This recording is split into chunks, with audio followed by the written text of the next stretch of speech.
Oh, why are you playing that, Steve? Yo, Yema Obia Aquab.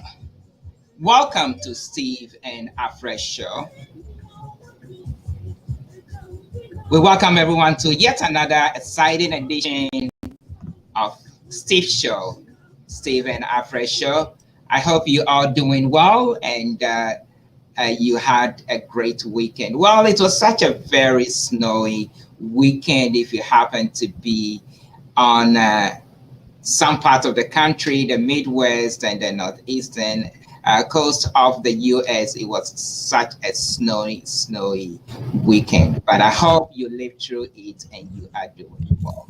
We want to welcome you once again to yet another show, another exciting week. We are so glad to come your way. And I am Steve, and in the Washington studios is I am Alfred Amuzu, and thanks for joining us. Today is going to be a good show, and I hope you are not caught up in the snow like we are on the East Coast, as Steve has already said. Uh, but yeah, we are expecting a good show today, and the guests we are bringing on are going to be solid. So tell a friend if you haven't already done so that Steve and Alfred show it's on and it's about to get started. Steve. Hey, Alfred, you had a nice haircut last week. I saw you had a pie in your hair. You're looking good out there, my man. Yeah, I I managed was to gonna tell you last week, but we got so busy and I forgot I, about nice I managed, haircut, I man. managed to squeeze one in. It's hard. I was Yo, beginning and to yeah, look no, really you know, rough. we are Yeah. quite about Steve and the Alfred Ejumedi and so me Eddie Steve and Minia yeah Alfred and so a war yeah Washington studio and the Ejumedi bro and then Ejumedi Ejumedi so Kunti Edobias say Mabeka ye ho a ye ne the Jumedi bramo and then yɛbɛkasa bebree yɛbɛdi nkɔmmɔ madamfo bi ɛna ɛyɛ ɔtaaka n'asɛm ɛyɛ dr ɔsɛe agyina ɛna ɔtaaka n'asɛm sɛ ɛnɛ nkɔmmɔ ɛwɔ fi ha papapapapapapa yɛnim sɛ yɛwura president Joe Biden signing nneɛma bebree a nneɛma no bi a wasign no ɛbi ɛfa ɛyɛ ho ɛnti ne yɛbɛtwitwi nkɔmmɔ afa ɛno bi ho na yɛahwɛ executive orders a wasign no yɛhwɛ sɛ ɛmo nea ɔhe ɛne ɛfa yɛ ho a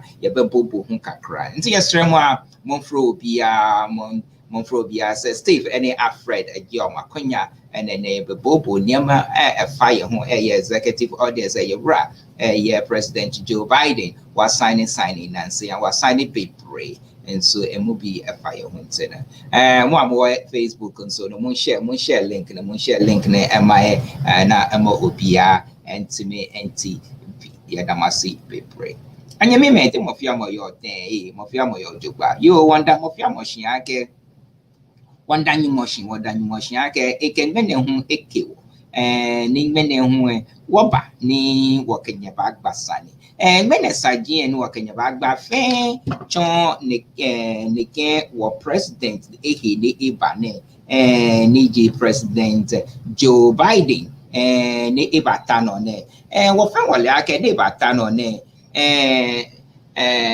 ni gye many film like ni ne amenako igbe ni abafe ni bi chon shilere nche le ejegbe ejegbe is signed nibi babao no nibi ekomeji no ni woba kwe shani na ke nibi eni is signed tioni ji ko wo heko emi babao ko wo heko wo woba kwe ko ni wogba hesani ko ni wokwe boni nibi eye ha no nye chamo fiamo ake nyenyemi Steve ke Alfred what he was saying ning mene hu agbasa ne papa o kechon Joe Biden yeah yo ni acha mofia mo ni kenya Facebook nye po ya kenya ba share Facebook link nye ha you are done yo no bio akpe gade mi gata akpe gade na mauba aga ko agba ha kemi mi nyaba ko shide aba yi ma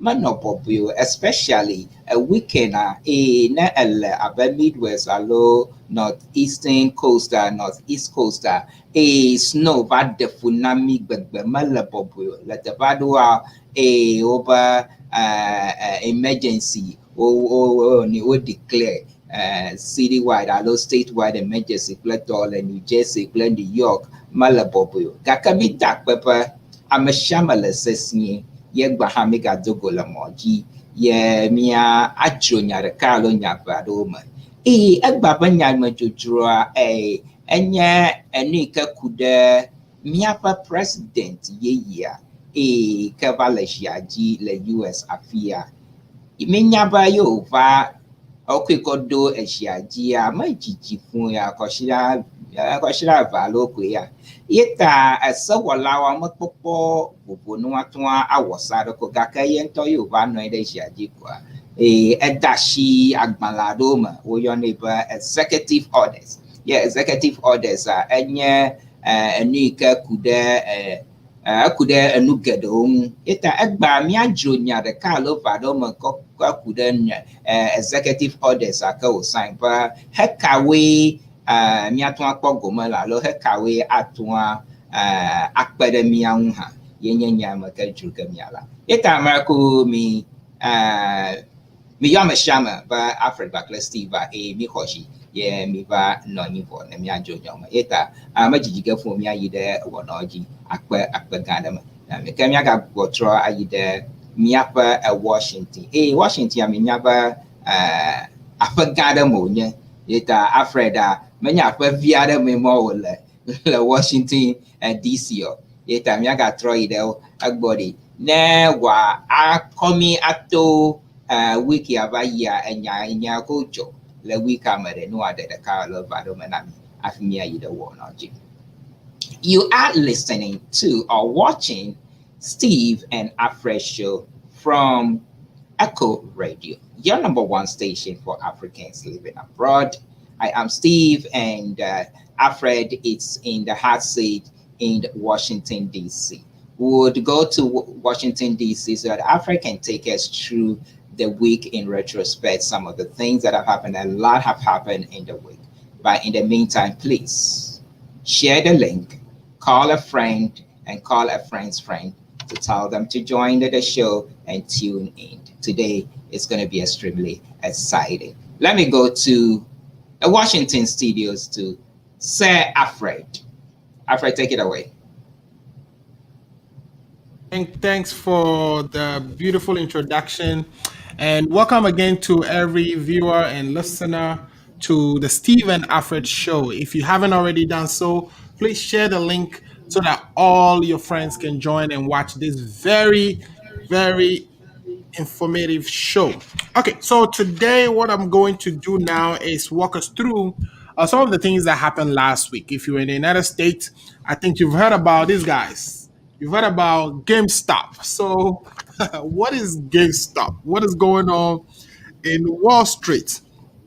It is interesting that now the ordinary person has also taken into onto themselves the ability to sell stock and do that in competition with the hedge fund managers in Wall Street. So I'm going to play a short video on what actually occurred. We'll come and digest that because there's something interesting going on Wall Street in New York, and I think you should be aware of that. So let me play that video. When we come back, we will talk about what it is that is happening.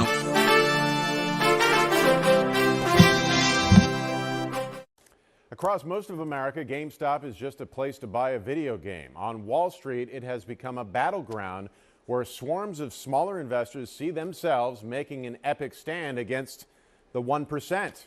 ABC's Andrea Fuji explains what has been happening to the stock. This morning, amateur traders are going head-to-head with some of the world's biggest banks and hedge funds in a stock market version of David versus Goliath. In recent days, from their dorm rooms, basements, and frat houses, this next generation of investors has sent the financial world into a frenzy. What we have is the perfect storm of stimulus money, a cohort of younger investors. The group teaming up to send stocks in the struggling video game retailer GameStop skyrocketing. The company going from a losing bet to an epic payday, ballooning to a value of more than $24 billion in just a matter of days. This student says he invested $8,000 a few weeks ago, and by yesterday it was worth $82,000. But the pros on Wall Street are losing big. That's because they were betting that GameStop would fail, a process known as shorting the stock. You borrow shares of the stock and you sell it. And if the price goes down, then you can buy it back at that lower price and pocket that difference. But if you're wrong and the shares go up, then you're going to have to buy back the stock at that higher price. And that difference is a loss for you. That's painful. Many of the young gun traders, realizing the potential flaw in that philosophy, they say it's not just about profit, but about getting back at Wall Street. Some coordinating in an online community called Wall Street Bets on the popular social site Reddit. The group now targeting other formerly beaten down stocks, companies like BlackBerry, Build-A-Bear, AMC Theaters, and even Tootsie Rolls are now surging. In response to the chaos, TD Ameritrade and Charles Schwab are restricting certain trades, and now the Securities and Exchange Commission is taking notice. The SEC says it's working with regulators to assess the volatility and to review the activities of certain investors. Andrea Fujii, ABC News, New York.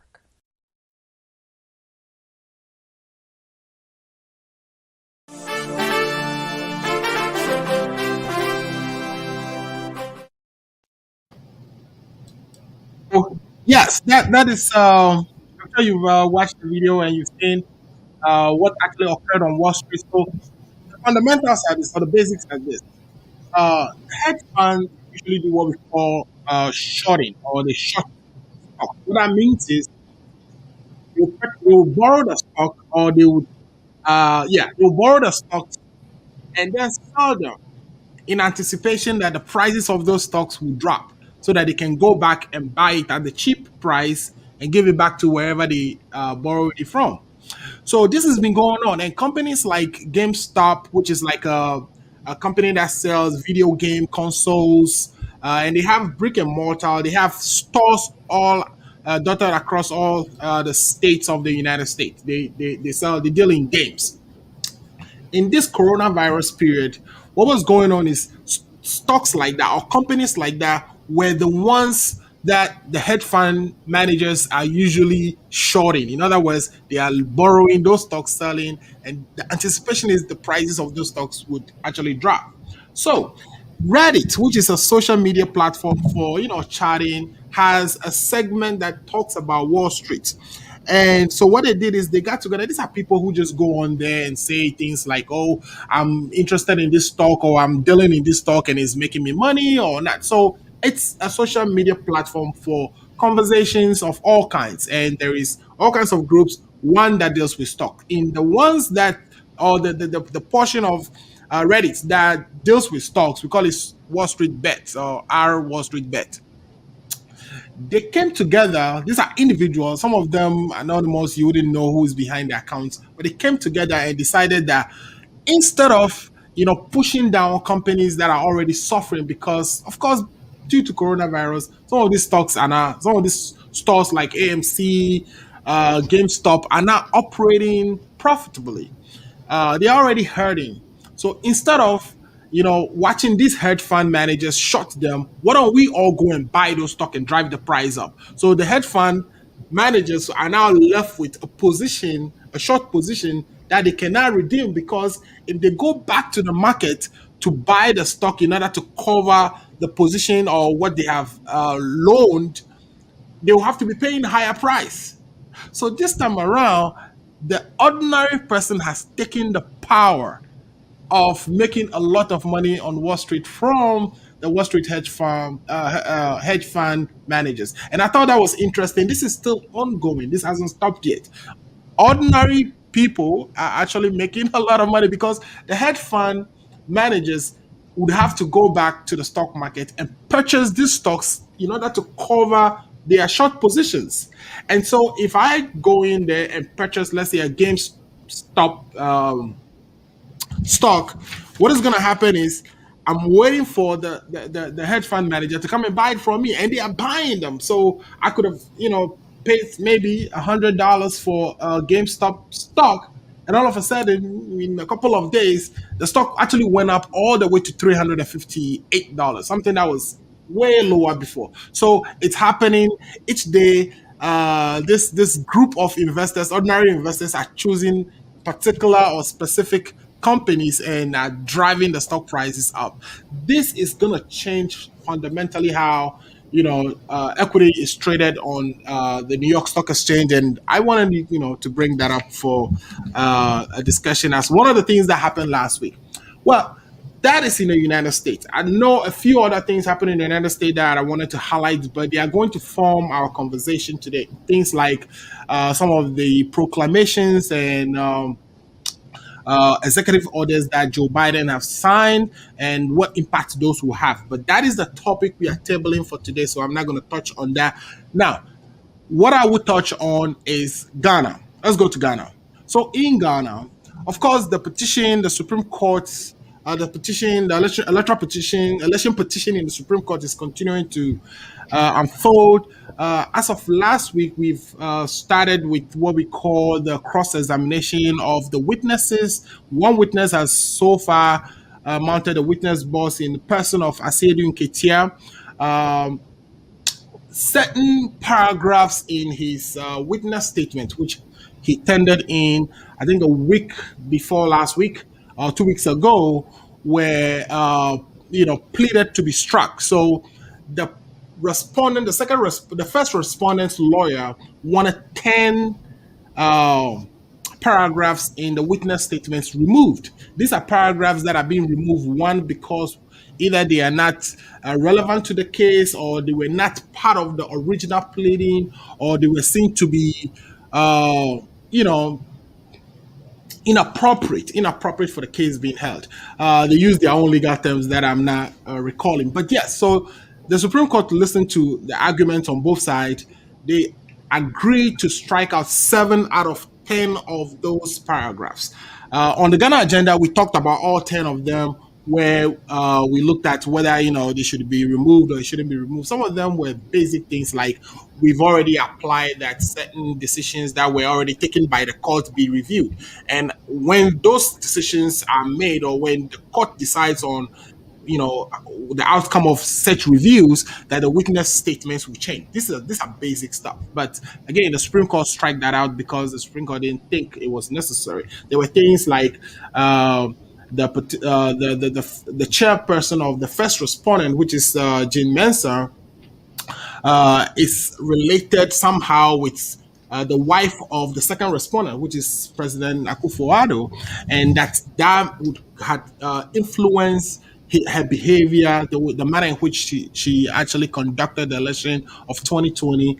That, because it's part of that was also struck out because it wasn't part of the original pleading. So the court is saying for things like that to be included in your witness statement, you would have to have included them in the original petition itself. If it is not in the original petition, it sounds like you are introducing a totally brand new fact that the court is not contemplating in this case. So a lot has happened. It will take me a whole day to finish talking about all of them. But as we go on and I can recall some more, I would be sharing with you. But Steve, that's what I wanted to bring today as updates from last week. And I hope you've enjoyed some of that. So take it over, Steve. Thank you so much, Alfred. Yeah, Alfred, and Edin Komo, happened last week. It's an see. First thing, or GameStop, game, friends, and GameStop, stock, and watch it happened New York. And outside the Yoko Ghana, so I say as some CB also our Ghana Supreme Court hearing Supreme Court judges almost here NDC for and on the nearby Jane Mensah a court any in election and say and of the Nakoko to say, Niama Bechichum and Montias ye, and Niama name Pay, and all chitrible, Nutmos and Niajipa, Alfred and Niajipa or Chichin. And so, and then come on, Edna name be priest, so, and Pasa, and then come out with your Hanamopa, and then, my humusaka create be yankutia 1 or 2 bills, yankutia 1 or 2 bills. And then I said, Bibia would ye be an obit me at your bread, near who they were amount, no swap a crabby at your pia ye chi, nasa, and then kunya, would the near we and at the prayer, now yet to me a bobo who amount, near boho they were amount fine. Now also up a crabby, and say my mintia 1 or 2 bill, near the church, your home can't get it. And JBI, ye nearby. Joycelyn, you need Joycelyn between Como, you need Joycelyn between Como Kakra, Afanyama, Bakwana sing, you know, and one say, yeah, ye tia to mona, repeat as he has a passport, I say a quack, renew your passport, and as a visa, and as in some Samsana.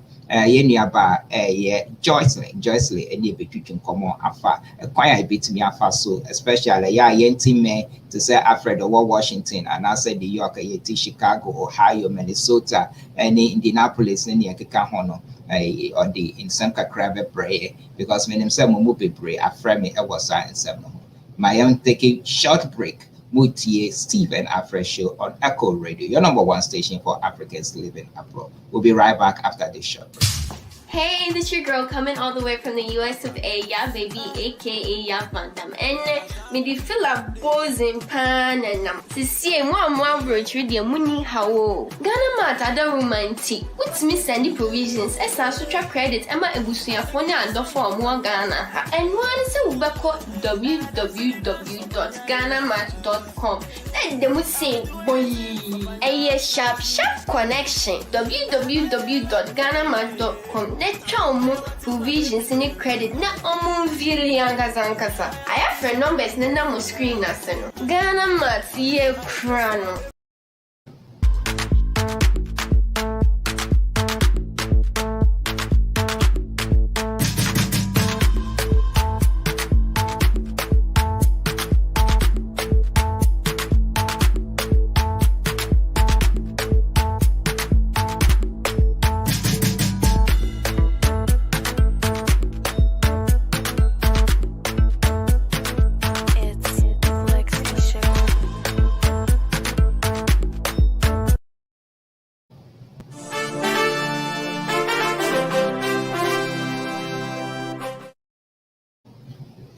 Welcome back to Steve and Alfred show from Echo Radio, number 1 station for Africans living abroad. Today, we are going to be talking to Joycelyn. Let me see if I can bring Joycelyn online. Joycelyn has been waiting in the green room for a little while now. Let me see if I can bring Joycelyn. Hey, Auntie Joycelyn, it's saying.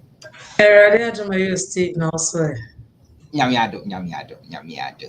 Joycelyn is one of our dearest sisters here in the Chicago area, and she does quite a bit. So let me go quickly to Joycelyn. But Joycelyn, just before I do that, though, let me acknowledge a few that are already on our Facebook. I see here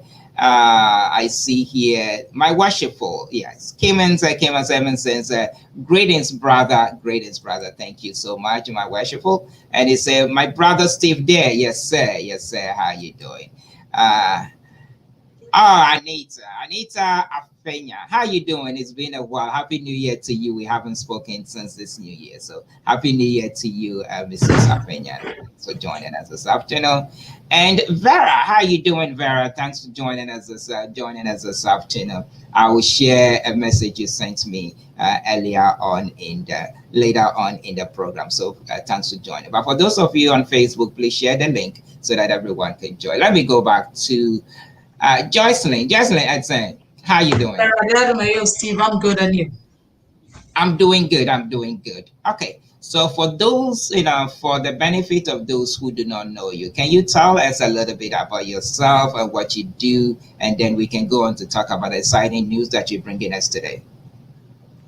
My name is Joycelyn, last name I'm Ponsai J.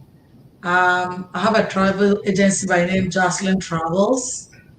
I I have my own agency and I still work in the hospital. I'm trying to do my nursing program.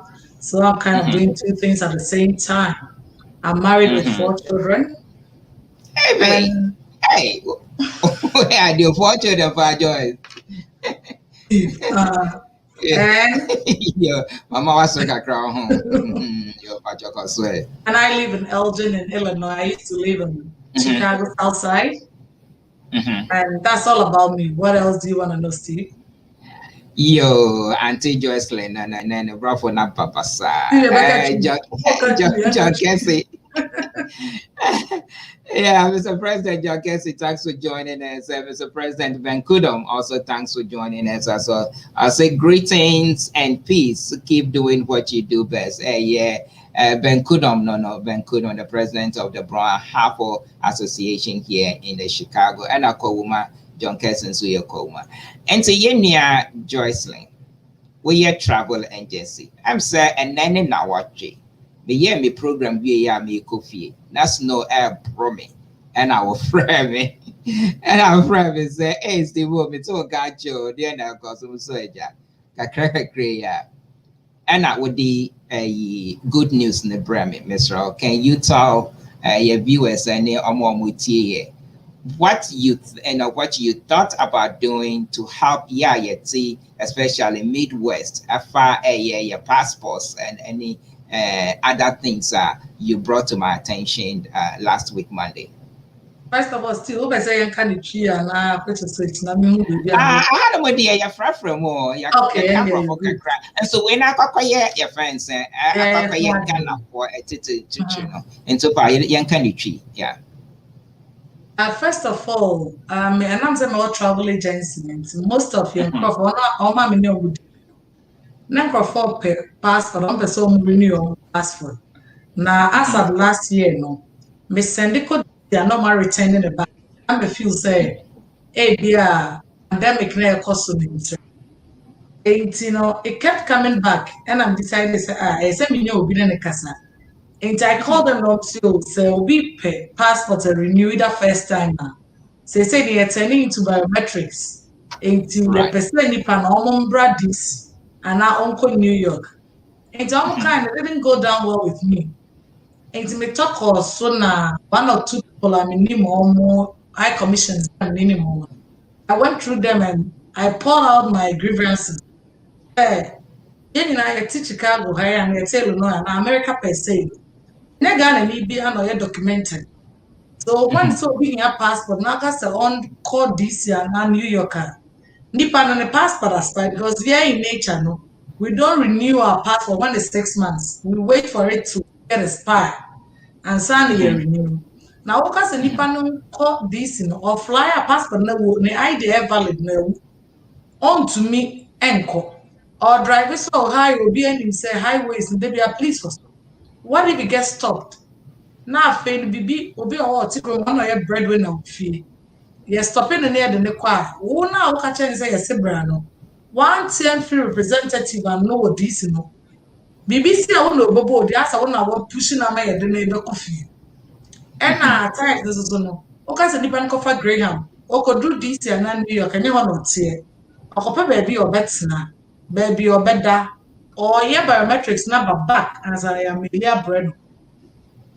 Many of my kind, say the American move there good because se nipa na about just for that now. Why not say me say me one me number me list me compile list na nipa na betumi ama representative aba na kwa biometrics no Chicago am because me say Chicago if I could gather people up and I'm so well me nipa me one e 8 and 10. It is a member of my bar coming all the way from DC, I'm not going to just use this opportunity for maybe 10 people per month.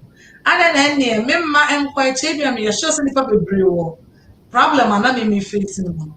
And I'm so Steve Crown when I started with my agency, okay, I said me ready, I remember advertisement, but it's not about it.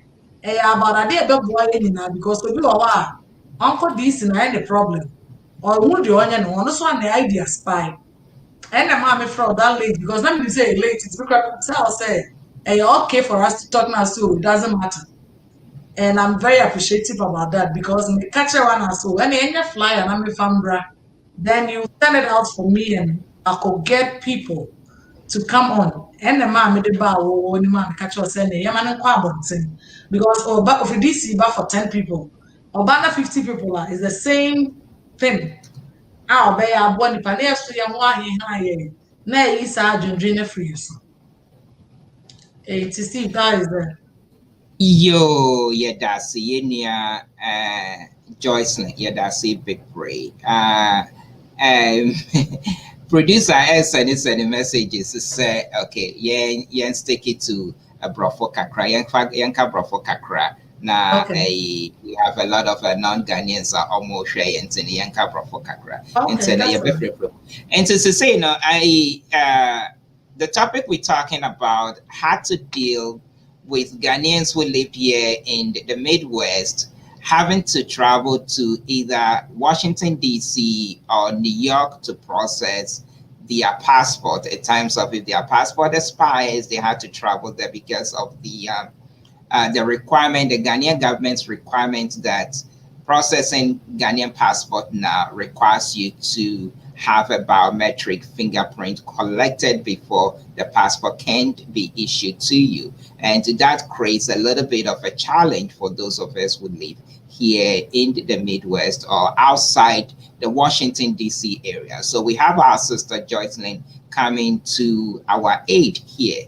So we're talking about that. So Joycelyn have come up with a program where it can be done in the Chicago area. She actually resides in the suburbs of Chicago, which is Elgin, but it can be done. So today we're talking to her to try and find out how that can be done. She has a program in place. She already does have a travel agency here in the Chicago area that, of course, you know, if you want to travel anywhere, not only to Ghana, anywhere you want to travel to, if you go to Joycelyn Travels, she'll be able to help you procure a ticket and go on your happy vacation. So I have quite a few people that are already watching and have tuned in. I see here, I've already talked about Vera have tuned in. Then we have Ben Kudom, who is the president of the Ben Kudom is the president of the Brown Hartford Association here, had tuned in as well. And we have Yusuf Clark. Okay, Yusuf Clark have tuned in also. Stella Cash is secure parts and covered calls. Okay, all right. So we have her. Yusuf Clark as well. And then we have Vivian, my dear, Vivian checking in from the New Jersey area as well. So let me go back to Joycelyn. So Joycelyn, so as you indicated in Chi, you have contacts with both the embassy, which is the Ghana embassy located in the Washington, D.C. area, and also with the Ghana consulate located in New York. And what you have come up with is that you can have someone travel to the Chicago area if you are able to gather enough people to worth their travel. Yeah, I dealt with only the DC consulate, and they said they let somebody come in for what the people I have. But what I thought about was, if I have 10 people, why would I let them come all the way for just 10 people? But meanwhile, if I take it out or make it publicly, I could get enough. That way, if you tell them to come every month, each month, I'm sure they will come. But if they come for just 10 people, it's like the Midwest, we are not serious about it. So I just said to myself, if I put it out there, I could get a whole bunch of it. Then that way I could call them. And when they come, that's when they'll be like, oh, okay, if you could get, let's say, 40 or 50 people, next month, if I tell them I have certain amount, they will let someone come too. So that was why I made it publicly. Okay, so you are dealing with the embassy. So you have an embassy. So depending on the number of people you get. So, okay, so this is some of the questions that I've been getting. Okay, we know this is a consular, this is a consular service. So one of the questions I got the last time was that, does it mean that you have been licensed to have consular services in the Chicago area? That was one of the questions I got last week. Sorry about that, my baby. Oh, no, no problem. Let them join. They are future fans it's of not Stephen. a counselor service, because of my agency, I deal with mostly everybody, because if I send my passport for renewal or a visa there, I deal with people. But because of the nature of how, let's say I was worried for those I wanted to renew their passports for. Sure. So a colleague or a friend of mine, a friend of my uncle, who used to be the director for passports in New York. Washington. No, Sure. New York, but he's not there Sure. anymore. Now he's a high commission in a different country. Right. So I went through him and I was like, hey, you have been there before. Is there no way that you guys can help us? Because it seems it's just New York or DC. And America is a big country. We have about more than 50 states. So does it mean if I live in Chicago, everything has to be about those 2 states? That's not being fair on us. Even though, Steve, you and I know we're trying to get some here, that is not yet in. But still, people's passports are expiring. So Absolutely. we can't wait for them to have mercy on us before we can renew our passports. And the sad part is, if the passport has not been expired, that would have been better. But most passports are expired. The person can't fly, and you can't drive for 12 hours just to go get your biometrics done and come back. You're not coming back with a passport. You just go get it done, come and they'll mail it back to you.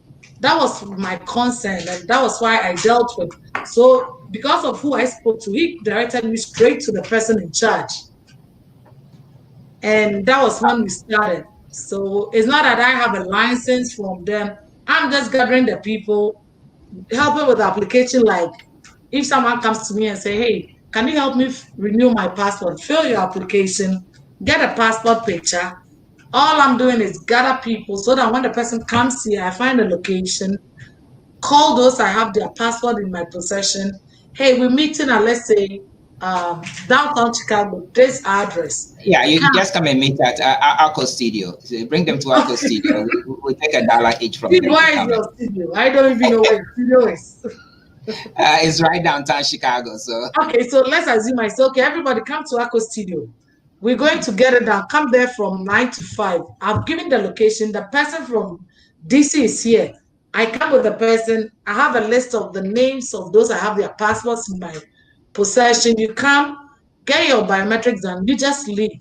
When they are done with everything and they go back to DC, maybe I'll send my applications before he comes, or let him go with it.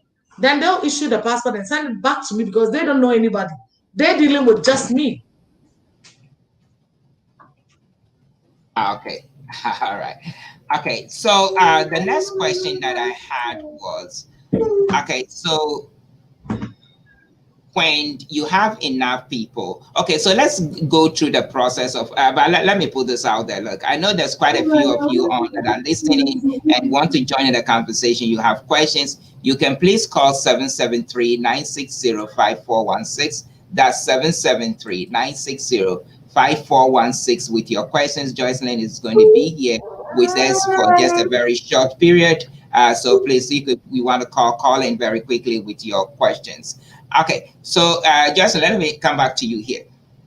So going through the process of the process is that before you can renew your passport these days, we're talking about Ghanaian passport.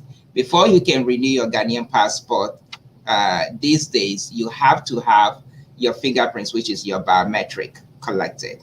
So otherwise, you could just go to the Ghana Embassy site, print your forms, attach your passport to it, and then send it to the Ghana Embassy. But now you would have to actually go in person to do the biometrics. It is not just sending the passport in as we used to do, but you have to go and get the biometrics done. So that is where you come in, trying to help with that travel. Is that correct? Yes, Steve, that's correct. But one part is also, I just realized from them that in Ghana, most people, they have 2 passports now. One is blue black, the one that I have some.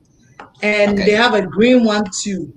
And for the information I got, the green one, those holding the green passport, they did the biometrics in Ghana, but yes, still, since when you call DC or New York, you can't talk to anybody. They need to see the passport, a photograph of where your details are, and Okay. check as if they could retrieve your data, the biometrics you did in Ghana. So for those with a new green passport, the biometrics one, if they are able to retrieve your biometrics, you don't need to do another one. They have you in the system already, but still they need to see it before. So most people that I've spoken to, I let them take a snap of where their details are. I have a list, and I even emailed it to them saying, hey, can you check and see if you can retrieve these people, their data? So if they are able to retrieve it, they don't need any biometrics. That way, I could send it to the person I'm dealing with. Because funny enough, nowadays, even if you send it, you can't. When you call, you can't even get people to talk to. So if you attention it or just send it there, it'll come back. I don't know why they're doing that, but maybe that's how they're working now, because most people are working from home. Okay. All right, so let me go to the phone lines very quickly. I have a call online who may have a question for you. Your name, welcome to Stephen Alfred Show. Your name and where you're calling from, please. Yeah, Stephen Alfred Show. My name is Ifira. If you're right, I don't catch you. Now, baby, I'm there. My name is Steve. Okay. Yo, Pacho, man, Steve, you want me to speak English or Tree? Which one? Pacho, ABI. Okay, I know Justin was speaking English, so I can speak my more English. Yo, Pacho, man, Katamanto English in so and Nasa Bublush in so and German. Thank you very much, Steve, and thank you, Jocelyn, for coming to give us such important information. I have about 4 questions. I will be so glad if you can answer them for me. It's pretty straightforward. Could you tell us how long it will take? But from my understanding, it looks like you guys have facilitated the renewal of your passport. So how long does it take on a normal time or normal whatever? How long does it take to get a new or renewed passport? Now, what do you need? What are the things you need when I need to renew my passport? And tell us your location, where we can locate you. And finally, how much does it cost for the job you will do, including everything? How much? And just going through. First question: what do I need? What do you need from us when we want you to facilitate renewal passport renewal? How long is it going to take? Your office location, and then all your contacts, and finally how much does it cost to do this? Thank you very much. Yo, Auntie Jocelyn, Pacho, what's it? If you're the questions now. Yeah, the questions need also Kakraba. If you can break it down for us, please. Okay, Steve, what's what you need to know? Maybe I'll better repeat it because now we've been here and my okay, no, you busy one. Okay, and so in the first one, a year, how long would it take for the process?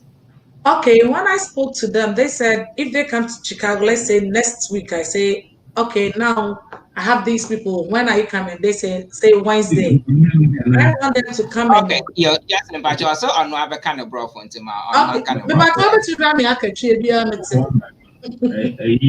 I'm Jocelyn. The fact that we have passport now, I'm a yeah, no here. The renewing passport. Yeah, my passport, Uber renew passport now. You hear old passport now I expire. Then 4 passport pictures. Now so bet me I fill application online now. We out to me printing out. So I'll call my website now. And my chance I'll be fill application, but we will say open appointment. I'll be schedule appointment and I'll be your fee. A drew I may be an answer will fill you and no printing out. It do printing out count old passport, make passport pictures no one. And none na me no the bar na me. From then they may they're not me pilot, me over can list no. na me de aka ho e de akọ. Into the only have your old passport because information in any one. Into fill passport forms ni bi ma. Obeteke se o renew. Into ba ko na wu. Say they buy be attach am no when a two passport. Okay, but your second question, if you're right. The second question is again, another saying how long Anna Tiki and Sana Mitaka the renewal. I'll say oba na so mo be biometrics me fan say Wednesday or Friday. Earliest I mean sabi to me aka within 2 weeks. Sa na omo ne maka. It's age na time I remember na ba no so na check time me sabi to me aka the back.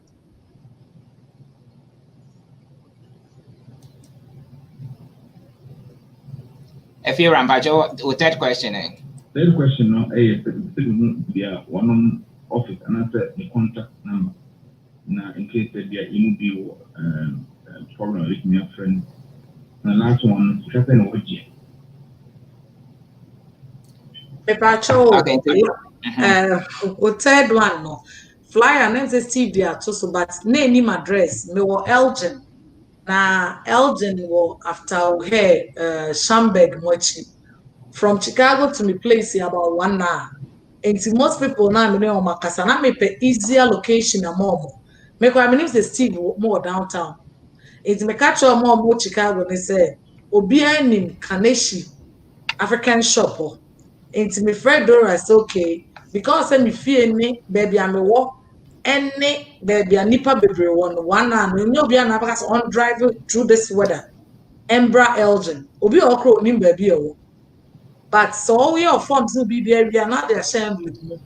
Na ka what as a ka ko meli no na the commandora Thursday morning and afternoon remember Chicago. So me ba be pick the waji free ho. And also be so hot so person mail enti omo person mail no ya no friend number na flyer ni so na me send you omo me complimentary card with the address on say you to me a mail no na me nsaka and about payments no ye will be o person renew obi dia yira o person ye fofo obi dia ebia angwa bibia gusu ama unhu din no kra hu picture obi a first time because some years ago no na bia obi de ne ba akla ni din won ma me passport mo most people no mind ni on my passport but they say no money here no almost pe my so micro my passport and you can only do a first time if you have Ghanaian birth certificate to say yeah ma ya wo mo ha so ni Ghana birth certificate my parents are Ghanaians it doesn't make you automatically a Ghanaian. It's only Ghana birth certificate. Oh, your first time now. Unless say be a Ghana, you to me prove say, okay, I'm parents free her. Ain't acquired to say, I need dual citizenship, but so up a Ghanaian passport. It says, "Sana acquired." You bet me, I a Ghana one. Only when you have a Ghanaian birth certificate and a baptismal anything from Ghana that shows say, we'll be all for me also. My parents are Ghana for. Na me so abuzan say yet America hey so ma me bet America parents are not to Ghana or Ghana you are not automatically an American citizen unless they file for you. And that same thing applies to us by being more they can get a birth certificate so when you get it it's easier for you to have it as a first time. And if you're a price it differentiates. It's say I'm back obi a o te na bia on te de me no ka kodru ye obefans so pese ya say it is me number no so we are between afre then meaning the whole pa and then I'll know what to talk to you about me ba I know you're okay now. Your number is 773-987-8515. 773-987-8515. We are talking to Joycelyn. Joycelyn has a travel agency here in the Chicago area, and she's helping Ghanaians renew their passports. And if you're also traveling to Ghana, and you need a visa to be processed for you, she can help you as well. Not just those from the Chicago area, but those from around the Chicago area, most especially the Midwest. We're talking about those living in Ohio, Indianapolis, Minnesota, Wisconsin, Iowa, all of you. She can help you process either your passport. If you have a Ghanaian passport that has expired, she can help you renew your passport. And if you are traveling to Ghana also, she can help you with your visa applications as well. You can contact her at 773-987 8515. I have a question from a viewer online. How can you ensure that those documents you leave at the drop-off point are secured? Yeniaba Joycelyn, Obibisa said, how can you ensure that the documents you drop off at the you leave at the drop-off point, they are very secure? And I have Mausi MFA. I need to renew my passport. That was a question as well. And then I have Vivian also saying, good question. Okay, that was Vivian saying good question. And MF also say, I need to renew my passport. And so, Jocelyn, so one person needs to renew, and you've talked enough about that, but if you can repeat yourself, if you don't mind. And then in terms of the safety of the drop-off point, in terms of the documents being left there, how secure are they? Okay, see, first of all, maybe I have to talk about how secure the drop-off places no. Sure. May not be friendly, and not the mailing, my mail address no more say mailing bra. But most people were saying, say, with the pandemic now, me make us by Friday, we say me huni padodo amenya no. And they don't even feel secure mailing it because we say oh mailing and day you say. And with that, no na miss major who say your weather is say and why would I let them drive all the way to Elgin? And I mean, besides, okay, if I want to help out because I can drive to Chicago on the said date, it is say, okay, manipana, and I'll be drop it off whilst you steal it. Because my mom, they don't even know who the person is. And once I went now, we're stealing. Or Gia, not they are shame, but if you don't feel comfortable with it, that's what I said. I could get, when the person calls me now, makes me the complimentary card know the address on. Then now one mail me because I thought about it. Being secure made me feel so I'm mailing me good. But also some before I said UPS, USPS can do something with it. So someone you're okay with it. But when I said say Emfa Enco connection, I think they liked it. That's why I said okay, you can drop it off if you okay with it. Because someone to Bolingbrook next suburbs, no, you can't drive to there. Or a bit more the like Saturday, Sunday. I say I prefer bringing it to you personally. That was okay with me, but I was thinking about the drive and those stuff. And if the person wants to mail it, that's okay too. Okay, so I have another question from Facebook feed. I tried renewing and was given an interview. This is from Madame MFA. Yes, this is Madame MFA. Like me from in German. Okay, she said I tried renewing and was given an interview date in DC for biometric. So my form have been submitted. In this case, is there anything that you can do, or in this case, you would have to go through the process? Because for the biometrics, she already have an interview date, so meaning she would have to travel to Washington, D.C. So is there anything you can do in this case? Yeah, so when you failure submit it, it go to an office, it's a team office. So say maybe the mail and I be bam office. So I used to work with Ghana International Airlines back home. So also submit there na a bar. Facts now I can pick it. Steve, where you know how to me I pick it. It doesn't go to one person. But what I'm dealing with one person. And if I have to send applications there, I'm attention it to those people I'm dealing with. And to who they are now, so when they acquire, telling them, knowing how we Ghanaians are. Obeka you are on yada because okay, I don't know family, nipa no dey aba. Why don't you let the person come? Why are you trying to deal with it? Obi so all see my filing form I submit ya mommy date May, ya mommy August. But bit me up but before those days I'm in Saka. Since I haven't paid for it, no. You've submitted it, okay. It's like what way lay away. You can decide to go for it or you can decide not to go for it. And I know your choice and Nipano has to make. So okay. Semenya dates ninye closer now.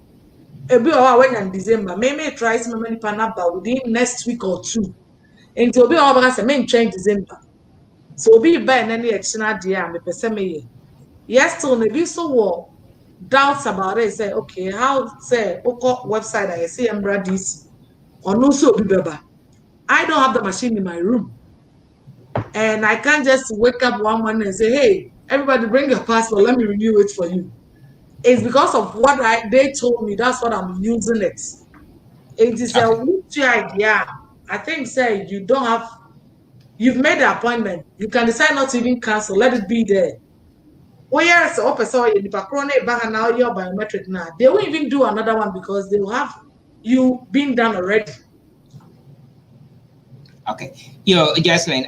So okay, there was another question that in terms of with Minister MFA in the question, and it said, okay, she has gone through the process. She's having an appointment. She haven't paid yet, so she can still call you.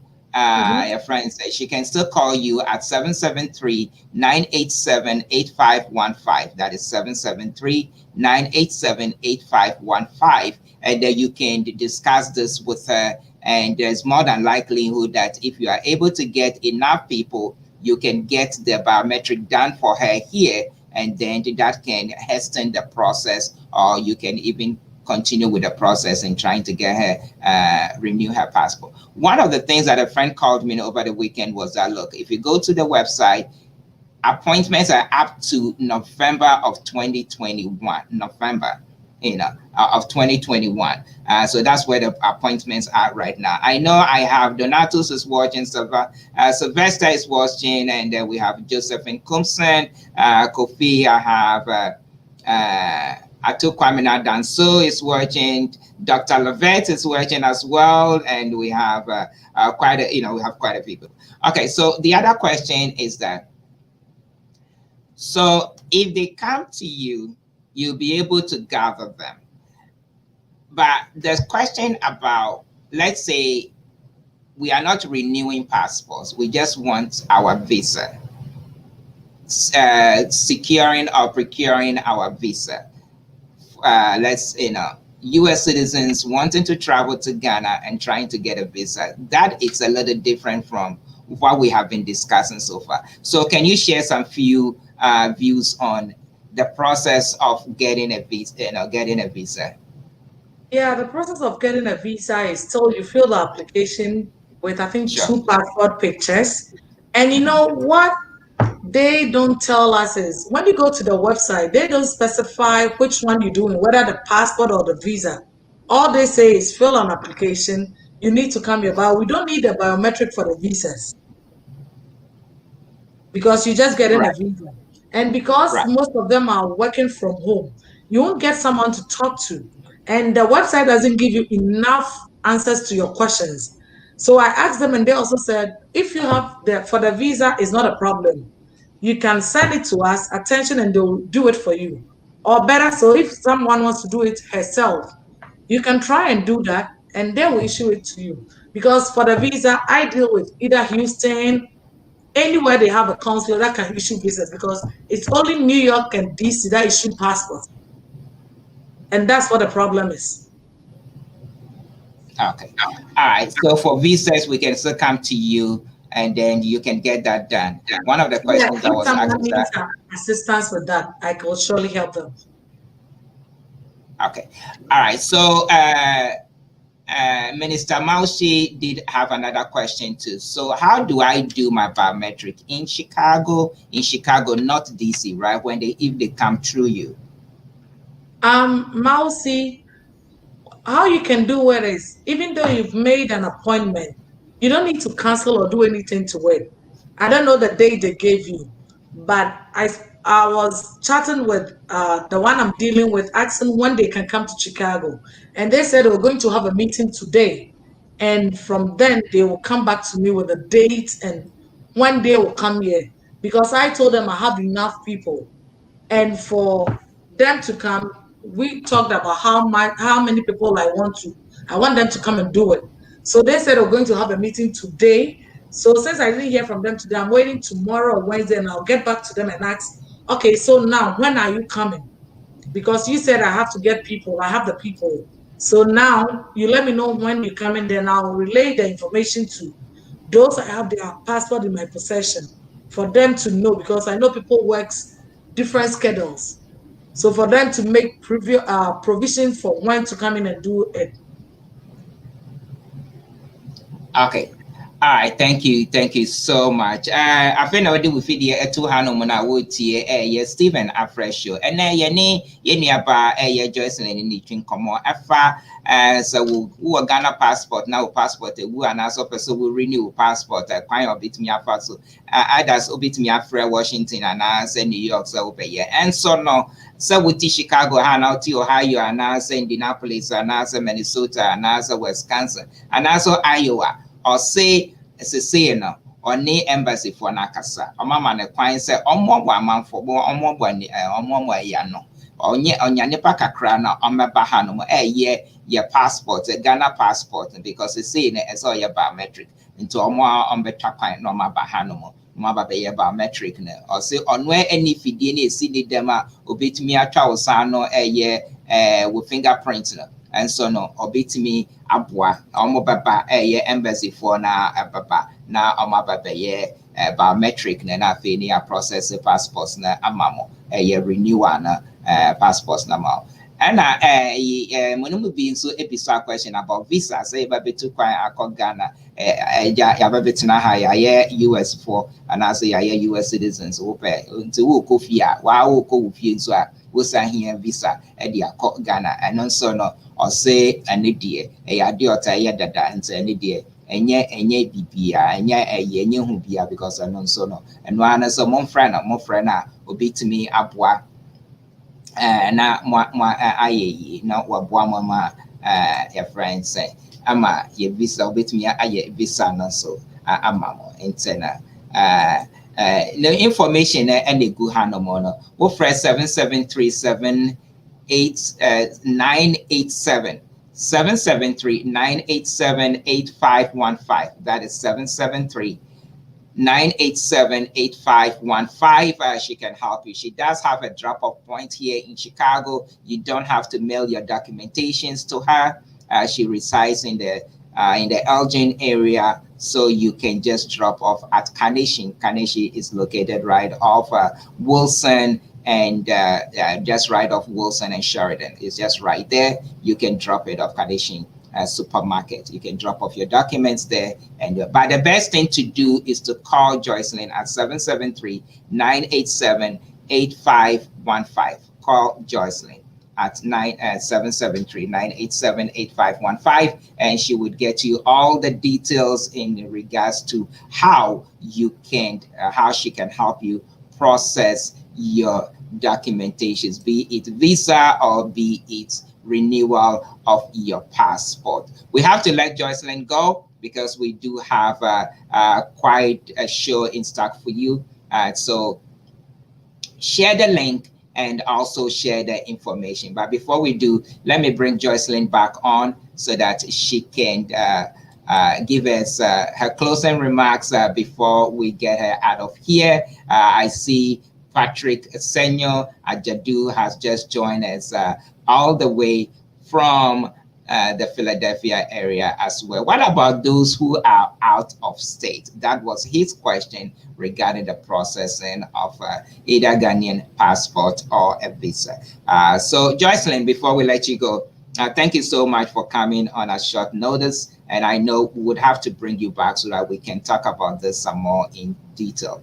But what do you have to tell our listeners before we let you go? I know Yvonne Nate also just joined us. And Patrick wanted to know those who are out of state, if you can provide any services. But you just don't do passports and visas as well. You do sell tickets too, right? Yeah, I do sell tickets. People do hotels, car rentals. But if someone is out of state and still want to do it, what I have someone who called from Michigan, and I told them the person will come to Chicago because I'm based in Illinois. So here is where I told them. So if you could drive here, and most people say they are coming from California if they know when the person is coming, because it's easier for them to come here than to go to DC. And most people have relatives or friends here they can lodge when they come here. So if you are outside of Illinois and you still want to come here, you can mail the passport before you come, because I need to get the list of people who they are coming, because I don't want them coming and then you are saying they're coming for 40 people and they get here and you have additional 40. If the person is supposed to leave in 2 days, I can't extend it and let the person stay here for 3 days or 4 days, because they may be needing him in DC. So that's why I want to know how many people I get before the number before he comes here. And so what I was saying, what I keep telling people is, I'm not a person doing it. And I can't just wake up one morning and say, hey, everybody come and let me do your biometric for you. It's because I was about to do it for some people. And I thought, if it's going to benefit everybody, why don't I extend it? Because if they come for 10 people, it's going to cost the same amount for them coming to do for 100 people. And so that's the reason why I did a flyer out. I reached out to Steve, and this is how it came on. Even though I do my website for the passport, that's the main reason I called Steve, for him to help me let it go publicly for people to also have the opportunity of not traveling all the way to DC or New York. Okay. Yo, it's here for your TA nearby a Joycelyn, and it's how a client of a person with me apply it me a renew your passports, and I say if it's me and your visa, open tickets, and a hotel rental, and as a car rental, and or see will be to me apply your dana sippy praise for Baba Kayon. But just before we let you go, so now what can Steve ne Ako Radio, and you be a Zania ye. Ako Radio, yeah, share kakra. What do you share kakra? Na what do you account on? No dear, me can't defend with a because he himself and you do be an you be home near ya can near we be an what they prayer, ya babo who they rule. Ama obia at now swap a crabby Eddie appear ye chi. Ye near by Joycelyn Patcher before ever my nana kuku wise cry at Jenny yo yadanana kuku wise and so I say. And say any Joycelyn Patcher before I be jam my work on Patcher crabby or wapper so did ja a tea for any or more share our Facebook. Oh, and medal bias so be a one thing I'm going to say, Bibi yeah, a bit to me, I think so would be better say, yeah, I better try say a bear boy, because me almost catch me, my friend agents, Zaka, my friend Indians, and will be because I'm so microphone be. But me dream one of make us so me they catch Steve, and I really appreciate it. Steve and I say, we are okay, make catch him for $1 crab and minimum. Me can also say a flyer the fabric, and I'll put it out for you, because they ever work community. But it's not about me, and it's not about maybe say yeah by Jane. I have a problem with this. That this is strictly business. It's not like a personal idea. It's all that I can say is thank you so much, Echo Radio. Thank you very much, Steve. I really appreciate this. Now say Obi here, whatever no, offer me number now. They make me mama. Me to me, I'll just tell you, because me can say you make me na menya, it's not gonna earn me anything. And that's the only thing I make me the job. I said, don't feel sad. Services now me and you just call the number on the flyer, and then we could talk, and I'll see how best I can help you out. Thank you so much. Thank you, Auntie Joycelyn. Yokokuwa is joining us all the way from Ghana. I'll see how you doing, Steve. I'm doing so well. Thank you for joining in as well. We really appreciate you. Late as it is in Ghana, you calling in to join with us this evening. So once again, we thank Jocelyn for coming online at this very short notice. We just hooked up last week, just about a week ago today. And here we are sharing this very informative and very exciting news. You can now process your Ghanaian passport, renew your Ghanaian passport here in the comfort of your own city, Chicago. And so just call Jocelyn and she can hook you up as well. And also she can help with other services. So we'd like to thank you. I need to go back to the Washington studio very quickly to my co-host. He's been sitting back enjoying the show. So let me go back to him and then he will introduce the next segment that we are about to bring on. We have others in the waiting. Jocelyn, that's why into the tree. Thank you so much. Take it away, my good friend, Sir Alfred. I was hoping Joyce Lee would take one question from Washington, but she's gone, so that's fine. Okay. Thanks for sticking with us. And if you haven't already done so, please share the link.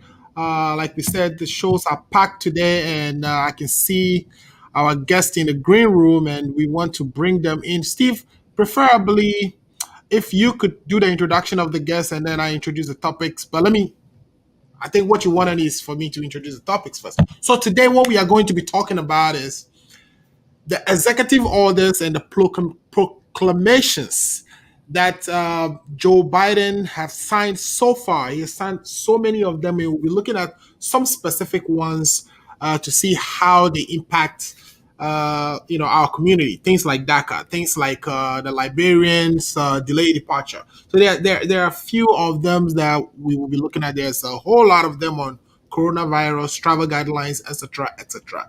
So this time we would want to perhaps, Steve, I don't know if you would like for us to take a quick break before we bring, I see Dr. Fasika in there. So many of the best talents in this business are going to be here today and we'll be discussing this topic with us. But Steve, why don't we take, let's take a quick commercial break a while before we bring in Dr. Fasika. We have Dr. Fori and also soon to be Dr. Eunice Cromwell that will be bringing on. Let me also acknowledge Trudy joining us from the Chicago area, and our brother Royal Black Jesus is also watching us from the Chicago area, and he hosts the show on the Trend Africa TV, which is our sister station. So we'll be right back after this short commercial break. Don't go anywhere. Share the link, and we'll be right back. Hey, this your girl coming all the way from the US of A, yeah, baby, aka Ya Phantom. And me di feel a buzzing pan and to see one virtual the money how Ghana mat ada romantic. With me sending provisions, as I such credit, Emma Ebusia Fona and the form one Ghana. And one is a ubako www.ghanamat.com. Let them say, boy, a sharp connection. www.ghanamat.com. Let's provisions in the credit. Na really ankasa. I have friend numbers na mo screen na seno. Ghana Mat ye krano.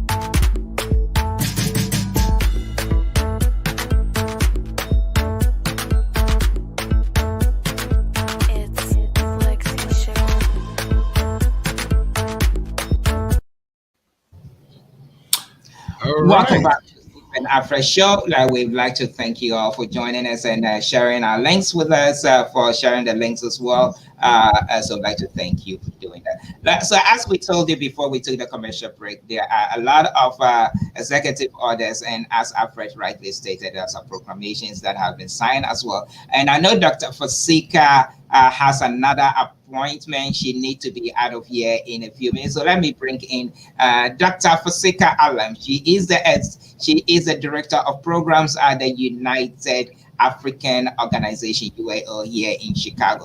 Dr. Fasika, welcome to our show. Thanks for joining at this very short notice. How are you doing? Doing well, Steve. Can y'all hear me? Yeah, we can hear you. Okay, I'm doing well. How are you all? We're doing great. We're doing great. The snow has been a challenge, but this is Chicago. It happens every year, doesn't it? Right. All right. So let me go to Alfred very quickly. This in some of the executive orders that have been signed. Can we talk about Dr. Fasika can cover just about anything, but I asked her to speak on that of immigration. So if you can.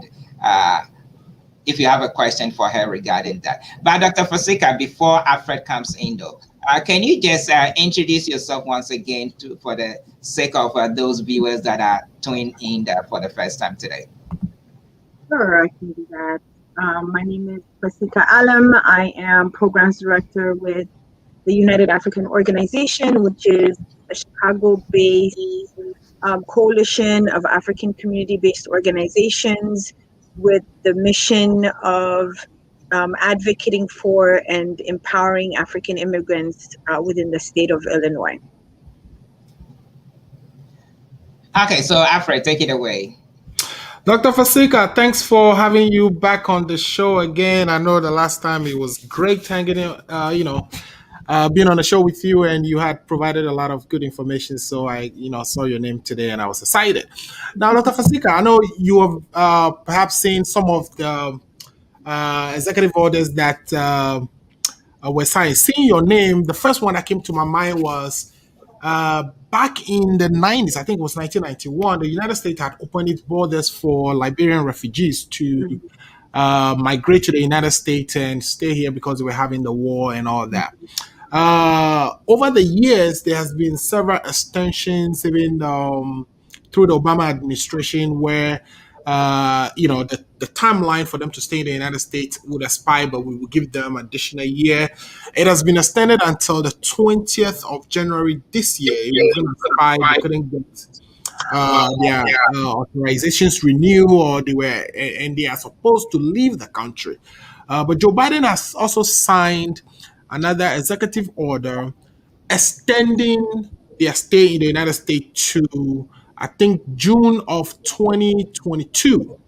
I just wanted to check if you are familiar with that, and how do you think this has impacted our community, and if you've heard anybody coming for assistance, because really they've been, I think during the Trump administration, a law was passed as part of the appropriation, one of the appropriation acts that requires Liberians to actually apply for status adjustment or something like that. So I wanted to check, have you been encountering issues like this, and how are these brothers of ours faring with the new laws? Thank you for that question, Alfred. Yes, so one of the 6 executive orders that Biden signed recently related to immigration is the reinstatement of the DED program for Liberians, the Deferred Enforced Departure for Liberians. And usually that is, it provides it defers deportation, but it also provides work authorizations for Liberians living in the United States. And so, as you say, that has been extended to June 30 of next year. Yeah. But in addition to that, a lot of organizations around the country have been fighting in order to create a pathway to citizenship eventually for Liberian immigrants in the United States. And that program is called the Liberian Refugee Immigration Fairness Program. Right.